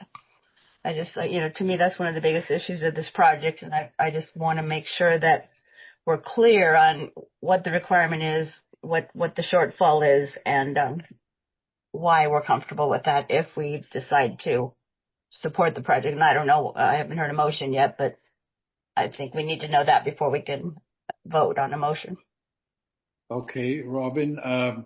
Gabriel, you have a comment, and maybe Kevin or Brian can address all of these comments following. Yes, Mark, thank you. There are concerns brought up by constituents, neighbors, reasonable concerns regarding the adaptive reuse, the increase in use, and the request for reduced parking.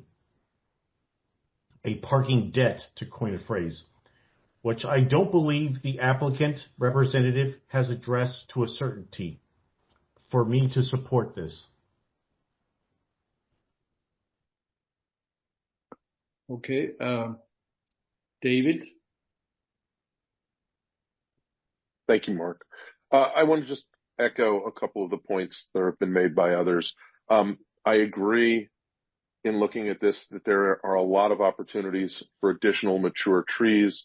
I would note specifically, so I just want to make it clear that there's a strong sentiment here on the board, because I've heard it now multiple times and I agree with it, that trees here really matter, and that given the volume of this space, that they're really possible in ways that sometimes they are not.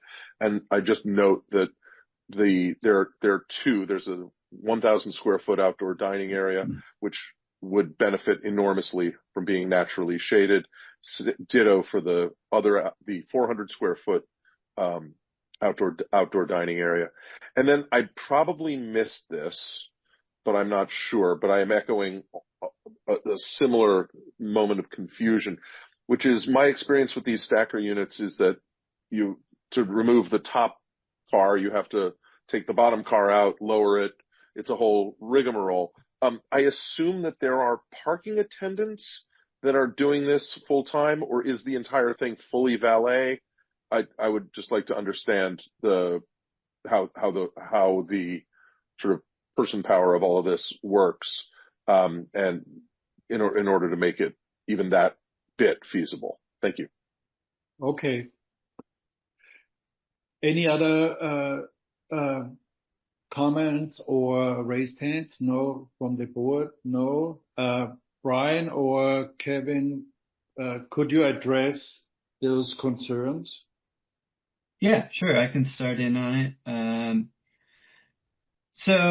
Okay, I guess let's maybe start with Robin's comment about what is required versus what is the specific plan exception that we're asking for. So 105 stalls is the amount that would be required by this amount of space. And so we are providing 90 stalls in lieu of 105 in this project. So again, the way I think that Brian mentioned this already, but I think that the most important thing to know here is this is the direction that the city is going in, right? The city has historically really emphasized providing tons and tons of parking for all of these uses, but has realized that just providing more parking encourages people to drive more. And that is just not a sustainable way to move forward. And so as bills move through the state legislature, like 2097, that allow businesses to not provide parking near transit, as the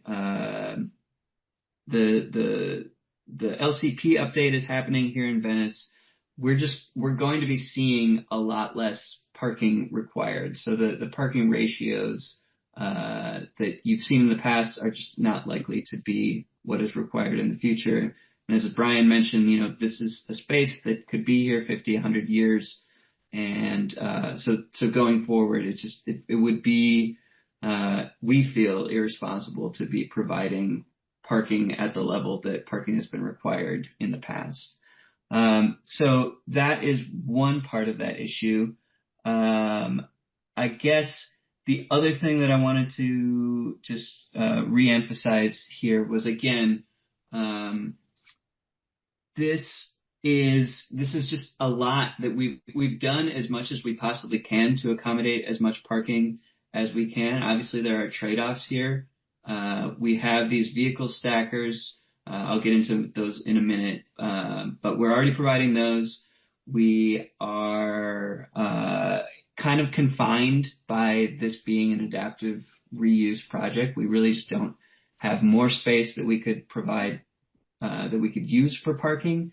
We want to maintain as much of this open landscaped area as possible. So that is really, really important for, there's this tension there between providing all of the parking that typically would be required and making this a space that people want to hang out in. Let's see. I want to talk about David's question about circulation. So yeah, as we said, cars will enter here from Venice, move through the site. This is all one-way traffic through here, and then we'll be able to exit through here. You're right, it is a little bit confusing, but there are these couple spaces that are here, and a couple at the end, but cars will be able to pass through here and turn right onto Abbot Kinney, and then I think it's basically certain that their left turns will be prohibited on Abbot Kinney because there's just a lot of, that would just be back things up tremendously. The stackers, so the stackers come with a covenant. So all the stackers are required to have a parking attendant at all times. So you as a patron of the establishment are not expected to know how to work one of these things, how to move a car out from under you, right? That is totally taken care of by staff of the project site. Again, I think we mentioned this, but we are planning to provide a valet, but it's something we can't say exactly what that's going to be yet or how that's going to work, or it can't be in the scope of this project because the project needs to get approved by the city first before Coastal will allow the valet permit to go through. But that is also part of it, and I think will really help to mitigate some of the parking issues. Again, the trees, I'm all with you on that. I would love to see as many trees as possible in this project site. Again, we're providing 40 overall currently, and that does not include street trees. So there are a bunch of street trees. I think Robin pointed out that you see some shade on this rendering here, right? So that shade would be coming from the existing street trees. Because this is an adaptive reuse project, nothing is going to happen to those trees. Those will stay there. So those are already there. Let's see. I don't know, Brian, did I miss anything? Anything you want to jump in with? Yeah, sure. I'll just say one thing about the parking. And this is not an official finding, but because we talk about parking a lot, I want everyone to consider that places like Abbot Kinney and the Boardwalk only exist because of grandfathered parking rights. No one provides parking at 1 per 225 for retail no one provides parking in 1 per 500 office on these streets that we think are attractive, because to provide that level of parking would basically turn Abercrombie into a strip mall, turn Oceanfront Walk into a giant strip mall. And so, it's not just looking forward into the future, which is important, and I think that's a huge policy goal for the state and the city, but just considering, Venice as it is now, the parts of Venice that you like, that you think are attractive, consider that those only exist because of grandfathered parking rights. That's really the only thing I wanted to add. Kevin, I have a question just for clarification, following up Robin's comment, that how was the parking generated? The 105 parking requirement is for the amount of retail and restaurant spaces you have, and how much is the bike allowance taking out of that? Just so, because to me, 15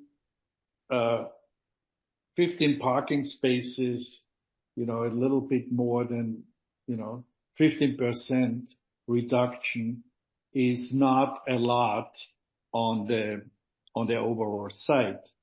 So that maybe, is a way there was maybe just people feel there is just much more required, and because of the biking allowance, you get a lot more reduction.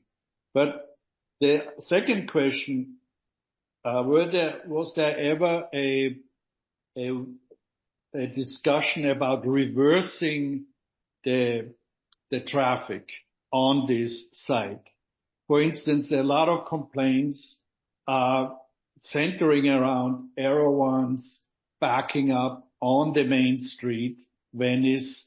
And in this case, if things are backing up, it's right near an intersection, that could be, even more intense. So I was thinking, could it be the other way around, that pedestrian inflow and bike and so forth is from Venice, which would make it a really very pedestrian friendly operation, and out come the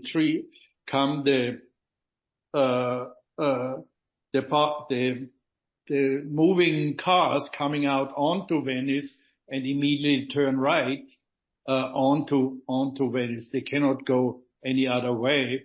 It would eliminate the sort of confusion on the other end. That's just one sort of thought to reverse the point of entry. And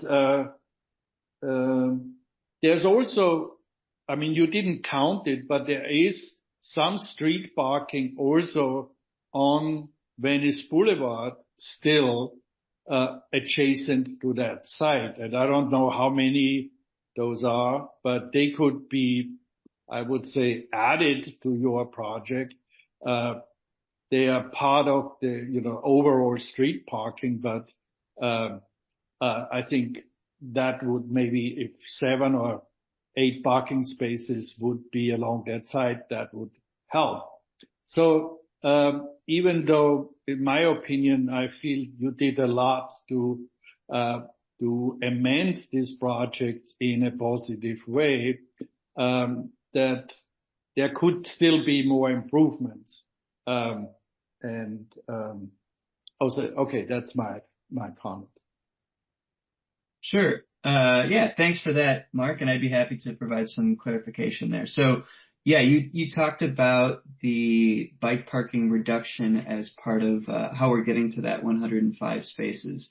And that is true. So we are replacing 27 spaces with 108 bike parking spaces. So that is also part of the of how we get to that number, and that is allowed under the city code. And as far as reversing the flow of traffic, and I think that this kind of ties into your last comment there.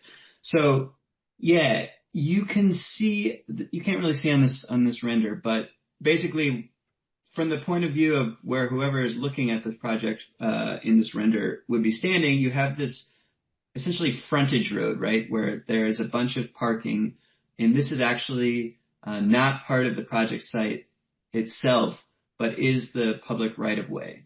So there are, maybe 20. Kevin, I'm sorry to interrupt. It may be worthwhile just to bring it up on Zemus and share your screen. I can do that.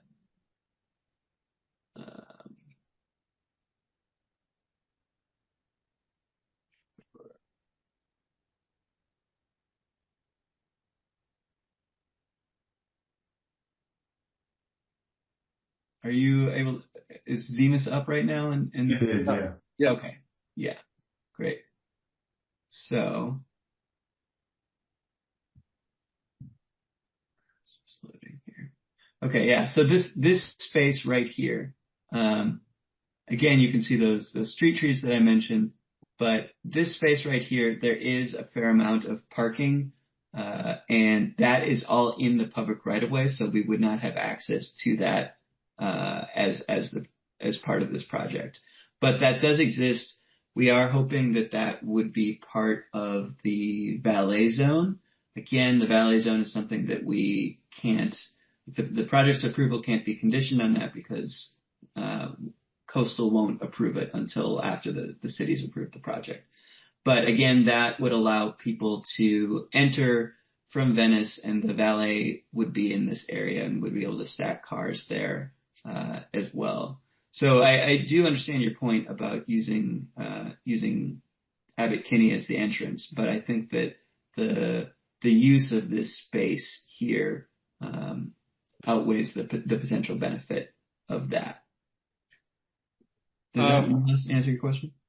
No, not really, because I think if you reverse it, let's say enter from Abbot Kinney South into the site, you would enter a valet zone or a point of drop-off point, right where in front of the stacked units which are there.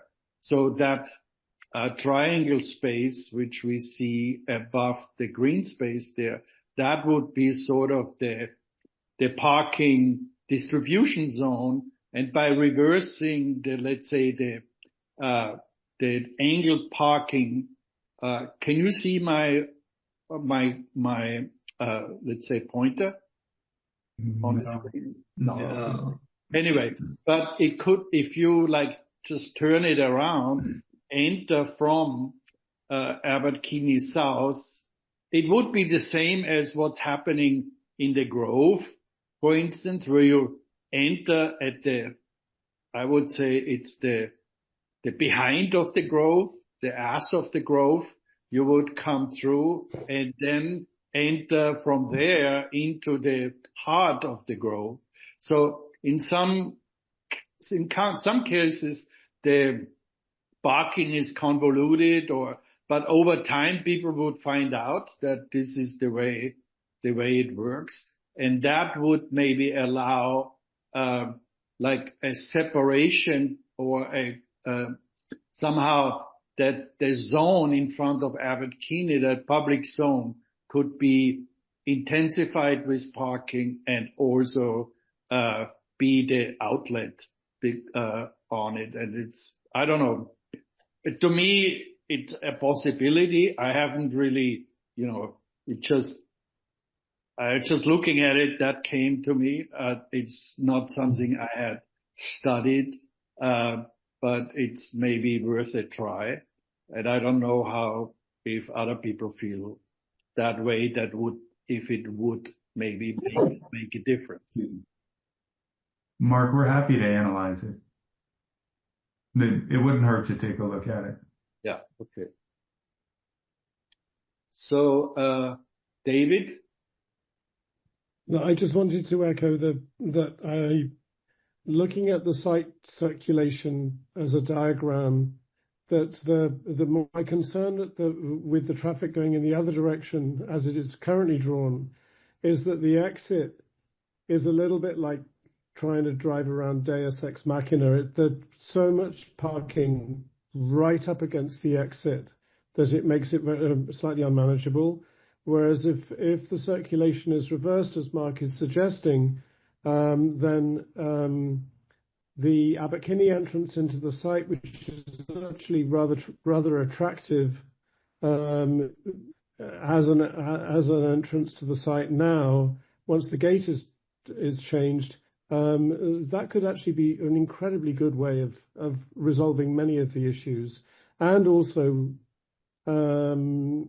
making the shaded areas are then all oriented towards Venice, heavily planted shaded areas, and the car access is from Abbot Kinney. It seems really worth looking at. If the architect can do that, that would be wonderful. Yeah, we're happy to take a look at it. Okay, so if there are no further comments, can we go by the motion? We already had a motion in the works from Janessa, and is that something we can look at it and proceed?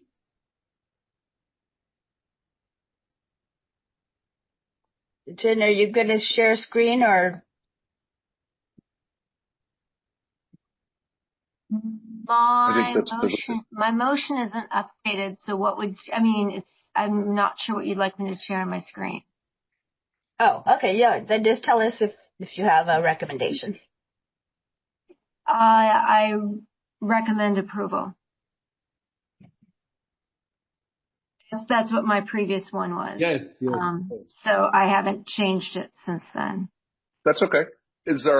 We can either proceed on the original recommendation, take an up and down vote, or if there's a motion to amend, we can recommend approval with X or Y amendment from whomever. I thought for clarity where we were going to first always vote on as is and then vote on as amended, so it wouldn't get confusing later on the approval with the amendments. Okay. Isn't there a Robert's rule that essentially establishes that you vote on the amendment first and then you vote on the final? No, you make a motion and second it, and then if there's an amendment, that could come up then. I see. Okay. So do we have a second on the motion? Yes, Mark is second.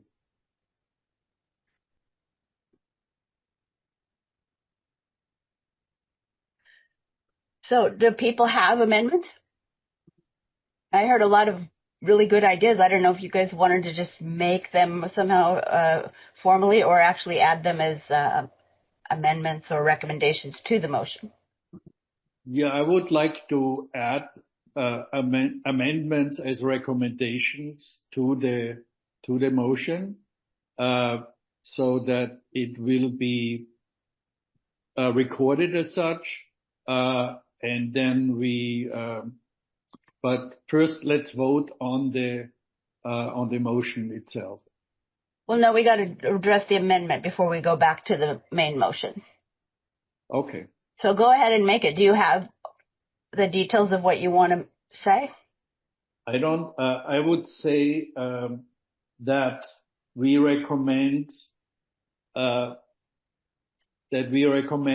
to add more mature trees, as many trees as possible, which provide shade and over the not only pedestrian areas but overall.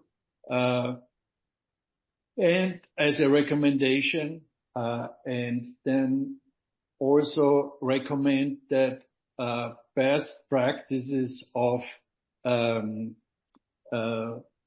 what is it called? Recharging the Sarah, you need to help me on that, but recharging the, Recharging the water table, but you could just say also best practices of watershed management so that water catchment occurs on site. And that would include making sure that the cobblestone treatment is, permeable, that they don't grout in between the cobblestones. Or make stamped concrete, which looks like cobblestone. But it looks like crap. Yeah. So, and then also to study the traffic flow or through this site, if a possibility of reversing the traffic is a possibility. I'll second that. Yeah. So we have those amendments. And we need to see if the public has any comments on the amendment. There is Robin has the hands up. Robin? Oh, is she there? You have something on the amendment? Yes. Well, actually, I want to apologize for not having said it earlier, but I also did mention that this really has no character, no distinctively Venice character. And, I've been in Bend, Oregon. There's a place that looks exactly like this. In Playa Vista, there is. So I want to really strongly request that some elements that are like a Venice unique historic architectural elements, like the capitals of the columns that are at the colonnade, those could easily be adapted to be the seating area. So you could be sitting on those, benches or stools could look like, our cool architectural elements. I think this is really important. The gentleman from Abbott's Pizza spoke. And again, what Venice has that's distinctive is its character. And this really doesn't now have character. So I hope you can also put that into your amendment. It really needs some unique architectural, historic, or art character to it. Thank you. Okay, thank you. Jay Di Natale.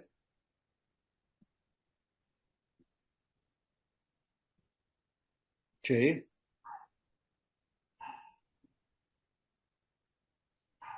Jay, you should be able to speak.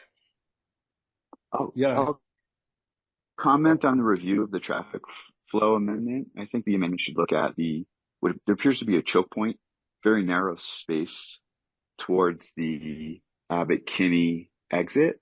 Yeah. That space is supposed to accommodate cars, bikes, pedestrians, and then below it you also have a stacked parking facility with valets running cars out. So I think there's a congestion problem and a choke point there. I'd hope that in that amendment, that traffic flow is studied heavily.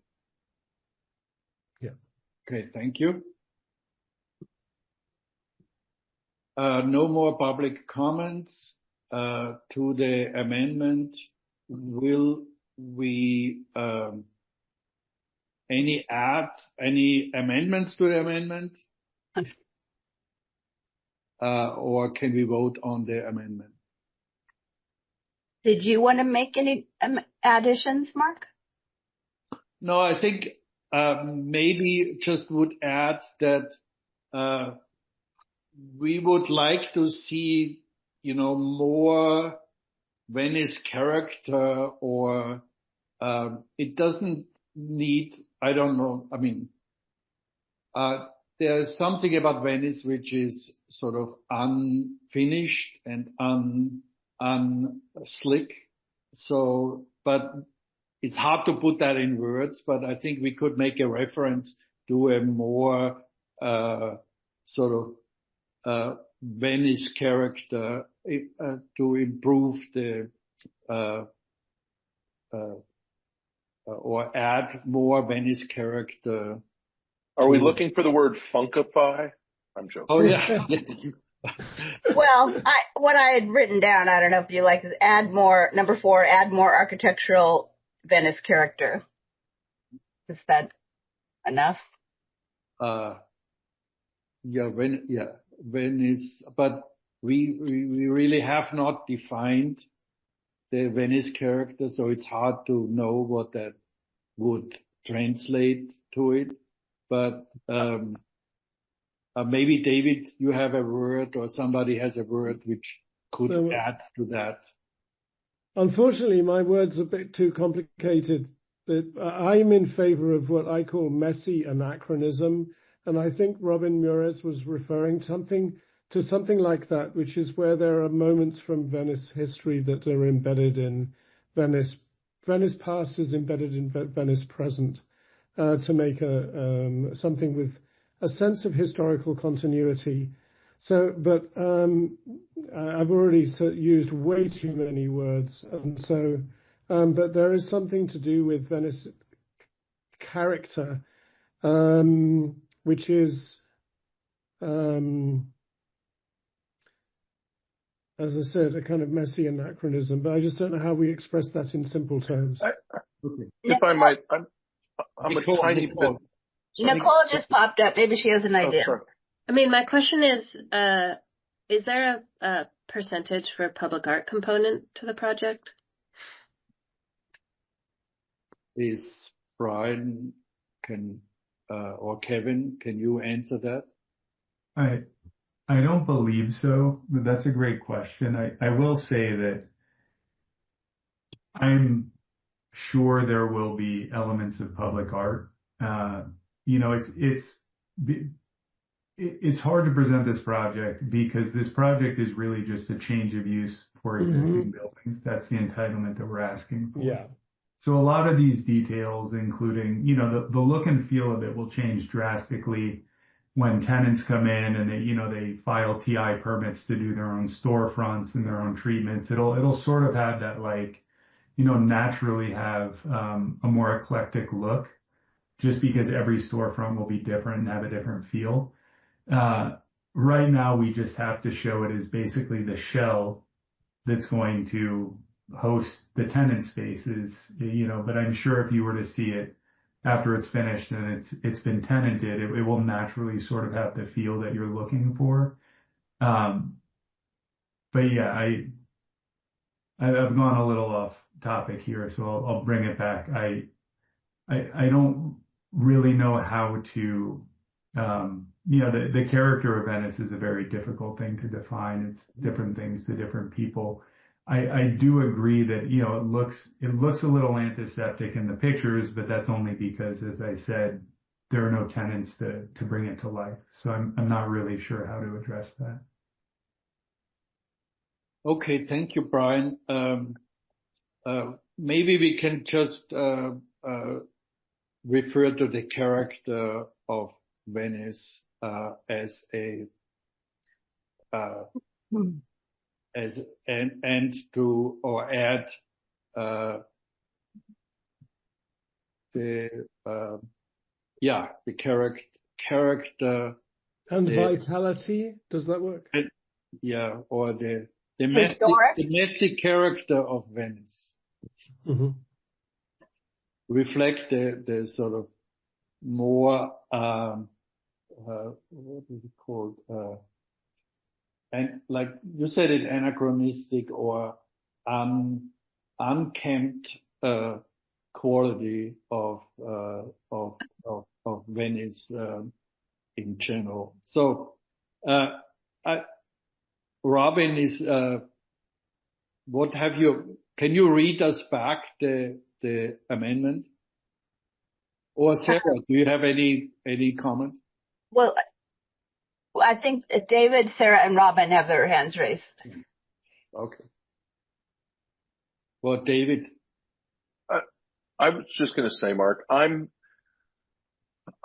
alive to the fact that what we're doing here is recommending approval or denial, and it feels to me like when we're while it's important, and I genuinely think it's important, I think we have uniformly impressed upon the applicant that we want to spunkify and Venicify and make it more Venice. But I'm loath to try to add that as a condition of approval. It feels too vague to me. Whereas more trees is an actionable item, and we can say yes. Stormwater capture, that's a yes. I personally thought that the idea of setting aside some space for public art is a great idea, and we should incorporate that. And that's clear and actionable. And I would just gently suggest that maybe we stick with the things. And again, the flow, the reversing the traffic flow, looking at that is really, really smart and really good. And I should just say, I freaking love this committee, and I think you're all have wonderful and really great ideas, and I love doing this. That all said, I might stick with the things that feel like real actionable items that upon which we can legitimately condition or attempt to condition approval. Yes, I agree. Then Sarah? I agree with David also. I did write to recommends also. I don't know, Robin, what you're actually putting as the preamble to these things, if you're doing it as a recommendation or as a condition. But I would add, recommend that public art be incorporated into the open exterior walls and or outdoor spaces, which would mean, of course, murals, and or the outdoor spaces where sculpture can be incorporated. Super smart. Including something like what Robin has suggested. And she knows a lot about that. So. Well, are you making another amendment? No, the entire amendment would be those 3 points that have already been mentioned. Yeah. As well as recommend that public art be incorporated into the open exterior walls and or outdoor spaces. Yeah. Because architectural is very difficult, right? Mm-hmm. But if we say, okay, they're going to commission 3 different artists to enhance these spaces, and there are a lot of murals, beautiful murals in Venice, on really big, blank, kind of ugly walls, and they transform those buildings. But I'm just thinking of the murals that are along Tabor Court, right behind Erewhon, so very close by. That building has no character, but because it has that mural on it, it's amazing. So that's a transformational action that we can take. But let's listen to what Robin has to say. Well, we are having essentially board comment right now. Robin, just can you be very quick? Yes. Yeah, so I sent over pictures of one of the capitals Venice has this fabulous historic Venetian architecture that Abbot Kinney did, and one could easily transform the capitals. I sent them to both Brian and to Robin Rudisa. I don't know if somebody can put a picture up, but the seating area, and there's a rendering of that, just is very bland. It looks like anywhere. And just using something like the historic Venice architectural elements in this project, I think you could use that language. That gives it much more depth. Murals also are all over the country, all over the world, and they're great.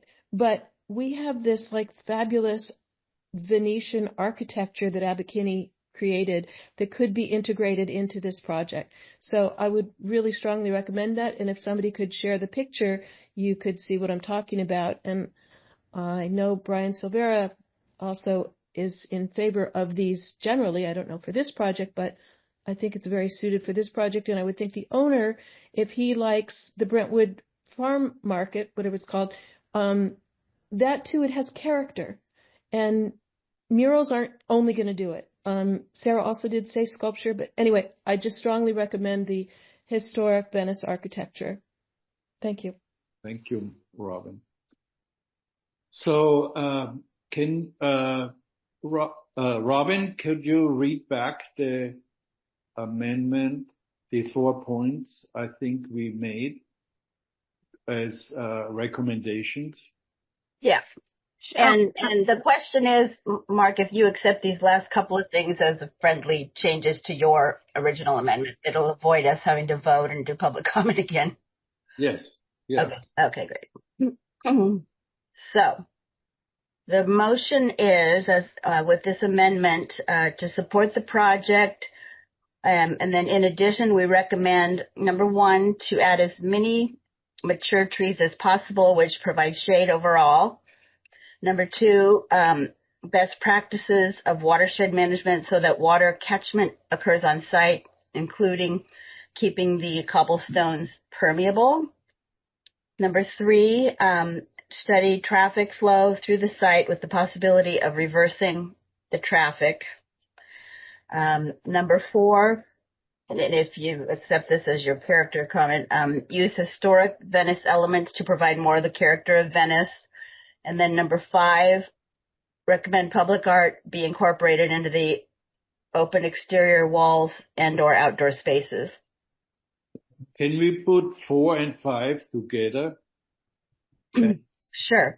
As one element, and as I would say, I mean, I wouldn't like to see these capitals too much as sitting on a face is not very nice.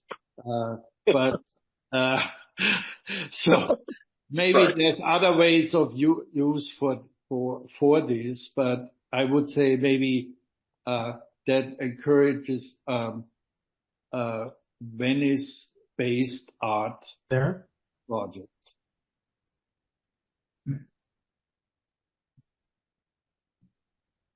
So shall we call the question? Yes. Or I will move to call the question. You call it. And this is on the amendment to the main motion. Correct. Yes. Okay. Ready. Ready. You want to call the roll? Take the roll. Yes, I called the vote. Okay. David? Yes. Gabriel? You're muted. Okay. Oh, sorry. Put up your. This is just on the amendment, right? Yes. Yeah. Yeah. Yes. And then Robin? Yes. Sarah? Yes. Janessa? Yes. Nicole? Yes. Manoush? Yes. David? Yes. Mark? Yes. Great. Pat? Okay, now we're back to the main motion as amended. And I will call the question on that as well. Yes. I will vote yes, or second. David? Yes. Janessa? Yes. Sarah? Yes. Robin? Yes. Gabriel? No. David? Yes. Oh, yeah. And Manoush? Yes. Nicole? Yes. Pass. Thank you, Brian. Thank you so much, guys. And the public comment, or the public who is still on this long meeting. So now, can we get back to the point 11, which is another council motion by Council Member Park, which uses or has commercial uses, limited commercial uses in industrial zone, as I understand it. It allows that in some industrial nodes, I don't know exactly which, or are they designated, that certain uses are allowable, which I think in some cases that is housing and other non-conforming uses. Is that a characterization, or Robin, you have the... Well, right now, our certified LUP, do you guys see the screen sharing? Yes. Our certified LUP says that for industrial land use areas, let's see, it is the policy of the city to preserve this land from the intrusion of other uses. Commercial use of industrial designated land shall be restricted. Artist studios with residences may be permitted in the limited industry land category. And just to show you, the areas in sort of turquoise blue are the Venice areas that are designated right now as limited industry. They're at Sunset and Hampton, and then the area we're talking about. And so the motion, if I can find it quickly. Oh, yeah. Meeting agenda. So the city council motion from the council member. Is this the one? Yeah. Is proposing that there be an amendment to the certified land use plan that would state commercial use of industrially designated land shall be restricted because California Coastal Commission has interpreted this as a prohibition on commercial uses, which is not quite true because they've allowed some restaurants. But in as much as Coastal Commission staff has interpreted this as a prohibition, which is inconsistent with the city's longstanding practice of having other commercial uses there, like restaurants and others, they want to move that the city planning department prepares an ordinance to amend the certified land use plan to clarify that in the industrial areas, they can explicitly prescribe that commercial uses are permitted on industrially designated land. And I think the idea here from Tracy Park is that, we've been having commercial uses. It's the city's policy everywhere else in the city to allow commercial uses in industrial zones. And it's really, Venice isn't intended to be an industrial area per se. So right now it's, some very light industry and some, the stuff that's really, in my opinion, not even industrial. And because of changing times, the way Venice has changed is not really conducive to have a lot of heavy industrial uses anymore. That's they put this through. Yeah, I would just say, for instance, the case we just looked at, we suggested also to the owner to maybe have some live work in the project, or allow it at least that in some sort of like things it could happen that live work, which was intended on Abbot Kinney as part of a, sort of revitalization of Abbot Kinney as a art district. Unfortunately, a lot of these spaces were not used that way because they either became retail or they became just residences per se, including some of my projects which I did there. And then there's also this very large lot east of Erewhon, which is also an industrial designated land, and that would be a great housing site as well. So I would be very much for this, supporting this. But yeah, so that's the motion. Yeah, we support. I'd like to then make a motion that we support this. I second. Great. Robin, what you just read, where is that? Is that in any of our supplemental materials? Yeah, on the agenda, there's a link. To that.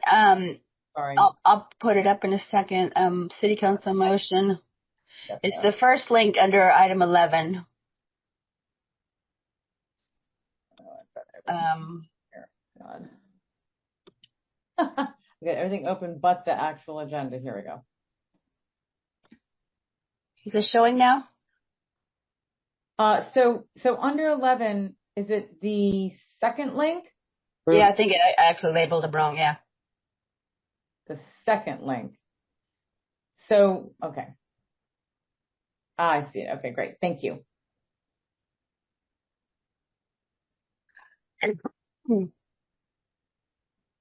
And I believe, as with the ADU in the coastal zone, this one was approved by City Council, and City Planning is working on it now. Okay. Has this actually been restrictive? I mean, Gabriel's waiting with his hand up. Let's have him. Yeah. Oh, thank you. The concern that I had about this was that in this light industrial zone, live work artist studios with residences is allowed, and my concern was that commercial interests, commercial projects could potentially displace these artists that live in these spaces, live work. If it were to pass, that is my concern. That's a really good point, I think. That's really smart. Yeah, we need to protect them. so you're saying that you think the motion would preclude their industrial use? No, they could still have industrial use, but they could also have commercial use, and live work is currently allowed as well. But I think, live work is kind of industrial because we're presuming that the artist is making their work in that space. So it's a manufacturing process. But if we're opening it up to development of commercial level, then it's likely that those artist uses will be squeezed out. let's see what everybody else has to say, and then maybe we could make some kind of a amendment to protect them. But anyway, David, you're muted. Sorry about that. I was just going to ask Gabriel, I think that's a fascinating and important thing. I'm a little bit confused procedurally about whether the right thing to do is support the motion and then sort of file a CIS or to the whoever's preparing the report to express our concern that live workspaces be protected. I'm just not sure whether we do that via amendment or that's a separate thing. Either way, I think it's smart and I would support it, but I would support whatever the most streamlined way of doing this is. Just to answer, I would be amenable to there being an amendment that would make live work artist studios with residents a priority use over commercial. So to say that proposed commercial could not be approved if it were to how can I displace? Yeah, to displace or to take a priority over an existing live work artist studio and residence use. Yes. Could it be also something that live work should be grandfathered in? Existing live work should be grandfathered into whatever going on? Because as I read it initially, was that it was just that artist in residence is an overlay onto an existing zoning area. And with that overlay, it allows artists in residence. And we, with this new amendment, also allow artists in residence or residential in the industrial zone. So that's how I read it, not that it would be that commercial would override it in that sense. So I don't know. I don't think it's an overlay, but I'll wait my turn. Okay. Yeah, it's your turn. It is my turn. Your turn. I showed you a minute ago the section of the certified LUP that describes the industrial area, what could be there, and it's right there. It's in the certified land use plan that says the uses are industrial and live work, and so that's not changing. The motion at City Council wouldn't change that. It would just add commercial, which and then it makes sense, just as Gabriel described it a minute ago, to say proposed commercial cannot displace an existing live work structure or project. Use. Good. Yeah. Okay, Janessa? So maybe you can't kick somebody out, but once some use besides a artist's live work studio is there, they don't leave. I mean, you can't so there's still no room for a new one to come in. That's right. So maybe you prevent someone from being kicked out, but you fill up all these spaces with high rent payers and there's no, space for the future, live work to stay in the community or move into the community. Okay, Sarah? I think Gabriel's in front of me. Oh, Gabriel?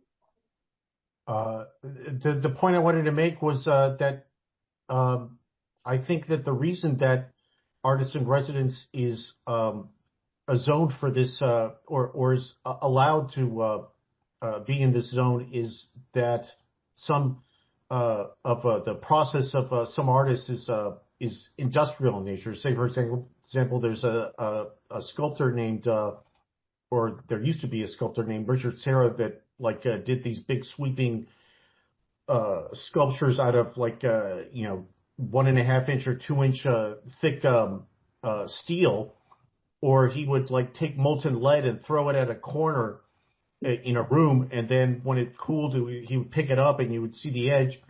So it's to say that they have industrial procedures that they have to do in order to prepare their art, and so that's why they're in the zone.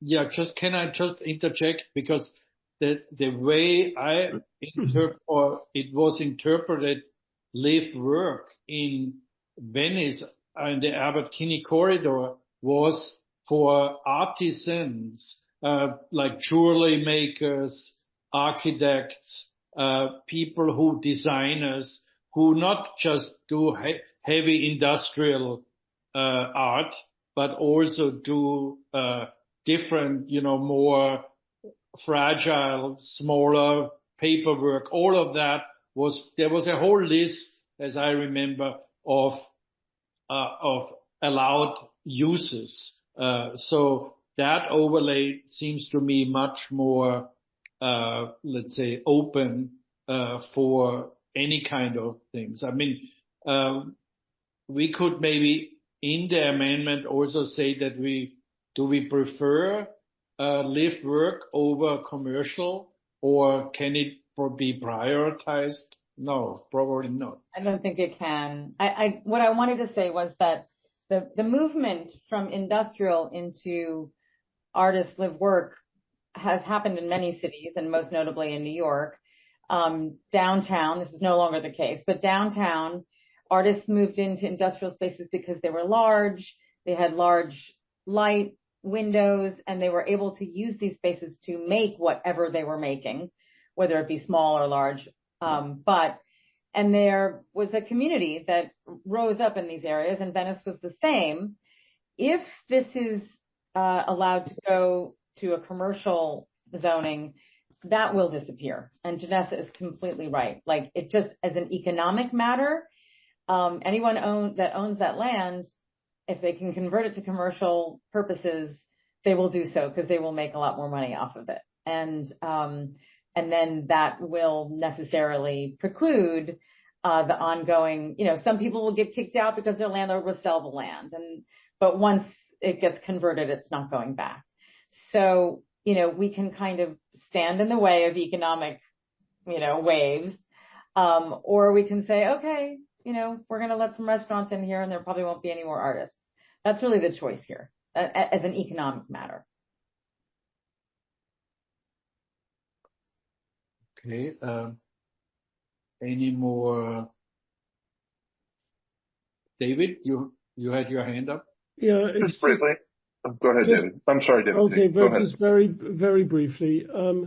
I'm confused about the LUP and artist studios and creative industry space, because when I've been working on Windward, a project on Windward, and Windward, as far as I can tell from the LUP, is actually zoned for creative uses, not just for restaurants and bars.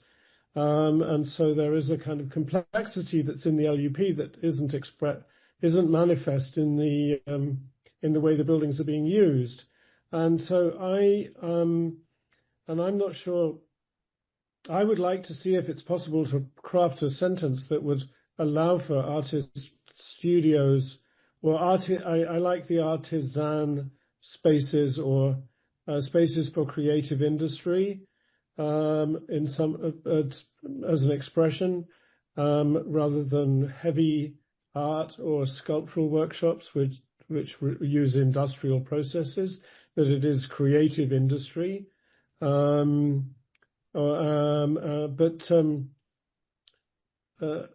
just would like to find the phrase that actually keeps the creativity in play, but at the same time accepts that sometimes having a commercial use like a restaurant in an industrial area is incredibly useful and important. Okay, Gabriel. Oh, yes, thank you. Yeah, just to respond to what David had been asking about, a map just got put up over there on Windward. It's a mix of community commercial zone and art craft. Yes. There actually is some limited industry just to the north on Market where Snapchat used to be. Yeah. Okay. The other David? I just want to say, Sarah, I think, I normally agree with you and I like to agree with you, but I think the choice that you presented is a little bit too stark.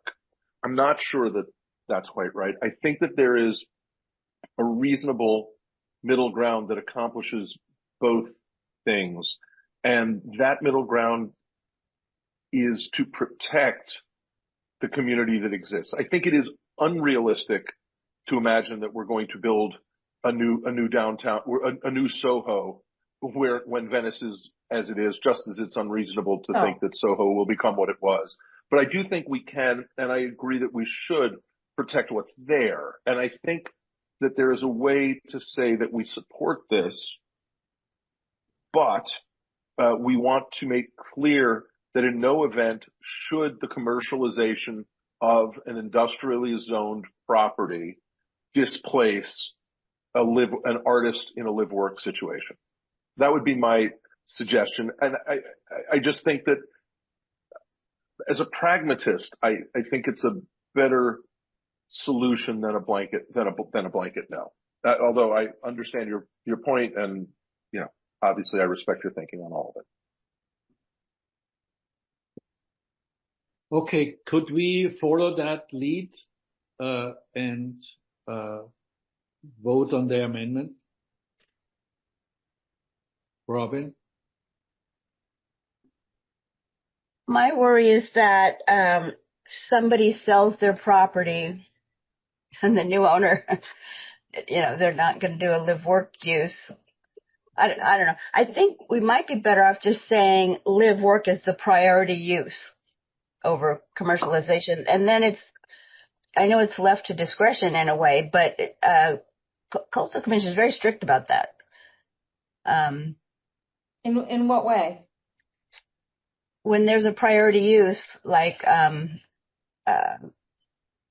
commercial project in a commercial zone, they will, fight off anybody who says it should be residential or something like that. They're just priority use is a term used in the Coastal Act, and granted, it allows for discretion, like I said, but okay. Smart. I like that. Because I just don't know how we can say they can't displace an artist. That's what I want to say. No, I understand. So then but I think that's smart, Robin. Can I suggest that if we can we agree on the amendment to read that we approve with the caveat, with the condition that live work should be a priority use? How does that sound? Over commercial. Over commercial. Sorry. Yeah. That's better. Sorry. Yes. Okay. I had Robin raised her hand, but we are in the middle of this amendment. So, Robin, do you have anything to this particular case? So having had my studio on Abbot Kinney for a dozen years where I welded a large bronze project specifically, but many others, and I've seen a lot of artists lose their space as the building over on Rose that used to be all artist studios turned into being techies who, pay higher rents or are charged higher rents. I think, and I don't know if you all know that the Muffler Man was made on Abbot Kinney. About the Muffler Man, those are fabulous sculptures that are all around the country. Look them up. I think, Robin, I like the way you're going, but I would say it's not just live work. It's also whatever art fabrication. And I didn't live in my studio. I had outdoor sculpture garden. I don't think you have to live there. There are a bunch of spaces still, or a few spaces still, that are light industrial art making. And I think that's what we want to protect so that there still can be fabrication done in Venice. I think this commercialization is, the downfall of civilization. I think to keep more of the makers in town. So if you could in some way draft it that way. Thanks. So how did we have it right? Oh, Janessa? Yes. So even if we put in this caveat about priority use, how is that enforced once an industrial use comes in? Somebody comes up and says, I'm an artist, I want to rent this space, and what would be the mechanics of priority use once it's converted?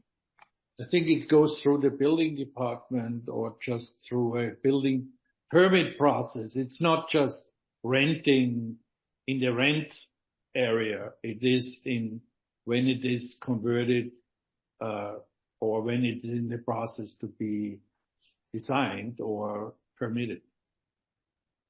Also, I want to say that we only have 7 minutes and 35 seconds left on the allotted Zoom call, and I think it would be. Shall we call the question? We call the questions, yes. I move to call the question. We can always amend it for the board if we come up with something better. A second. Okay. And does the original maker of the motion accept this amendment or this addition as a friendly change? So we don't have to vote twice. Yes. Yes. We can put the word in that artists and artist in residence activities are primary, for a primary use. We approve with the condition that artists in residence and live work are priority use over commercial. Or artist activity, like artist in residence, and artist. Artistic activity. Art fabrication? No, fabrication is too limited. I mean, artist uses and live work. Yeah, that's why I like the Windward one, precedent, because it sets a standard which is limited industrial / creative uses. Okay, good. Let's vote. Not including techies. Exactly. Okay. So let's vote. Janessa? Abstain. Okay.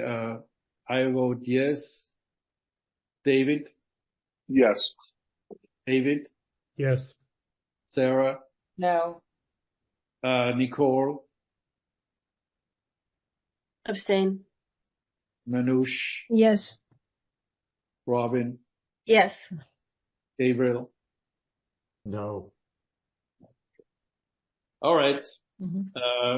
that is in the books. Should we tackle the last item? No, we'll save that for next time. I was just going to go through what it says. There's no motion or anything. All right. So, just where was that vote? I was not counting properly. I think we Five, have 5-2-2. 5 yes, 2 no, 2 abstained. Right. Thank you. Okay. Back to the agenda. We are ready to adjourn, and we move the other informational thing on the state legislation for next time. Okay. Mark, in the last 2 minutes, we had moved the new business assignment update stuff to now. Is there anything to do quickly there, or should we just be done? Yeah, I think we have a assignment list in the works, and I just encourage, to get those finished, as soon as possible so we can present it to, VNC, and that I'm also asking for a special LUPAC meeting at the AdCom, so we can really go through it. I think it's the next kind of big thing would be again to bring the brig up at our next it will go anyway to VNC right now. It's sure that this will happen. And then I think 606 Venice Boulevard can also get on. And the other ones are sort of smaller ones, which could be lumped together. I mean, maybe Robin and I will talk about how to present this instead of clumping it together, or get something from the AdCom that we don't, but that we are not blocked. Okay. So yeah. Just so you know, Mark, on mine, 40 Windward, obviously, as David will tell you, is its own wonderful, delightful, and extraordinary thing. But Paloma, which is the Venice, is essentially, the staff report is almost entirely done, but the applicant has pulled their application after some conversations and has asked planning to hold off and has asked us to hold off. I have confirmed that with the planner, and so that's why that one's on hold. It's not that it isn't done, it's almost entirely done, but I'm waiting to hear back from them about some of the complexities involving their their behavior and their interactions with the LADBS. All right. I think that we have one car wash in the works, and which Richard I took it over from Richard, so that could go. And then, I have one small question. Preston Way was dealt with by planning for the subdivision, and we had not discussed it, or we had not put it on in time. So I don't know if this is just, I have to talk to the planner, if this is just for the subdivision, or will it come back to LUPAC for the actual project? I don't know. No, it won't come back. That was it. That was it. Okay. Oh, well. All right. Okay. Well, thank you very much for another delightful evening. And, hope to see you very soon. Yes. Thank you, Mark, for a terrific meeting, and thank you all for your insights and thoughtfulness. I really appreciate it. Thank you all. Thanks, everyone. Bye. Have a great Bye-bye. night. Okay. Good night, everybody. Good night, all. Bye.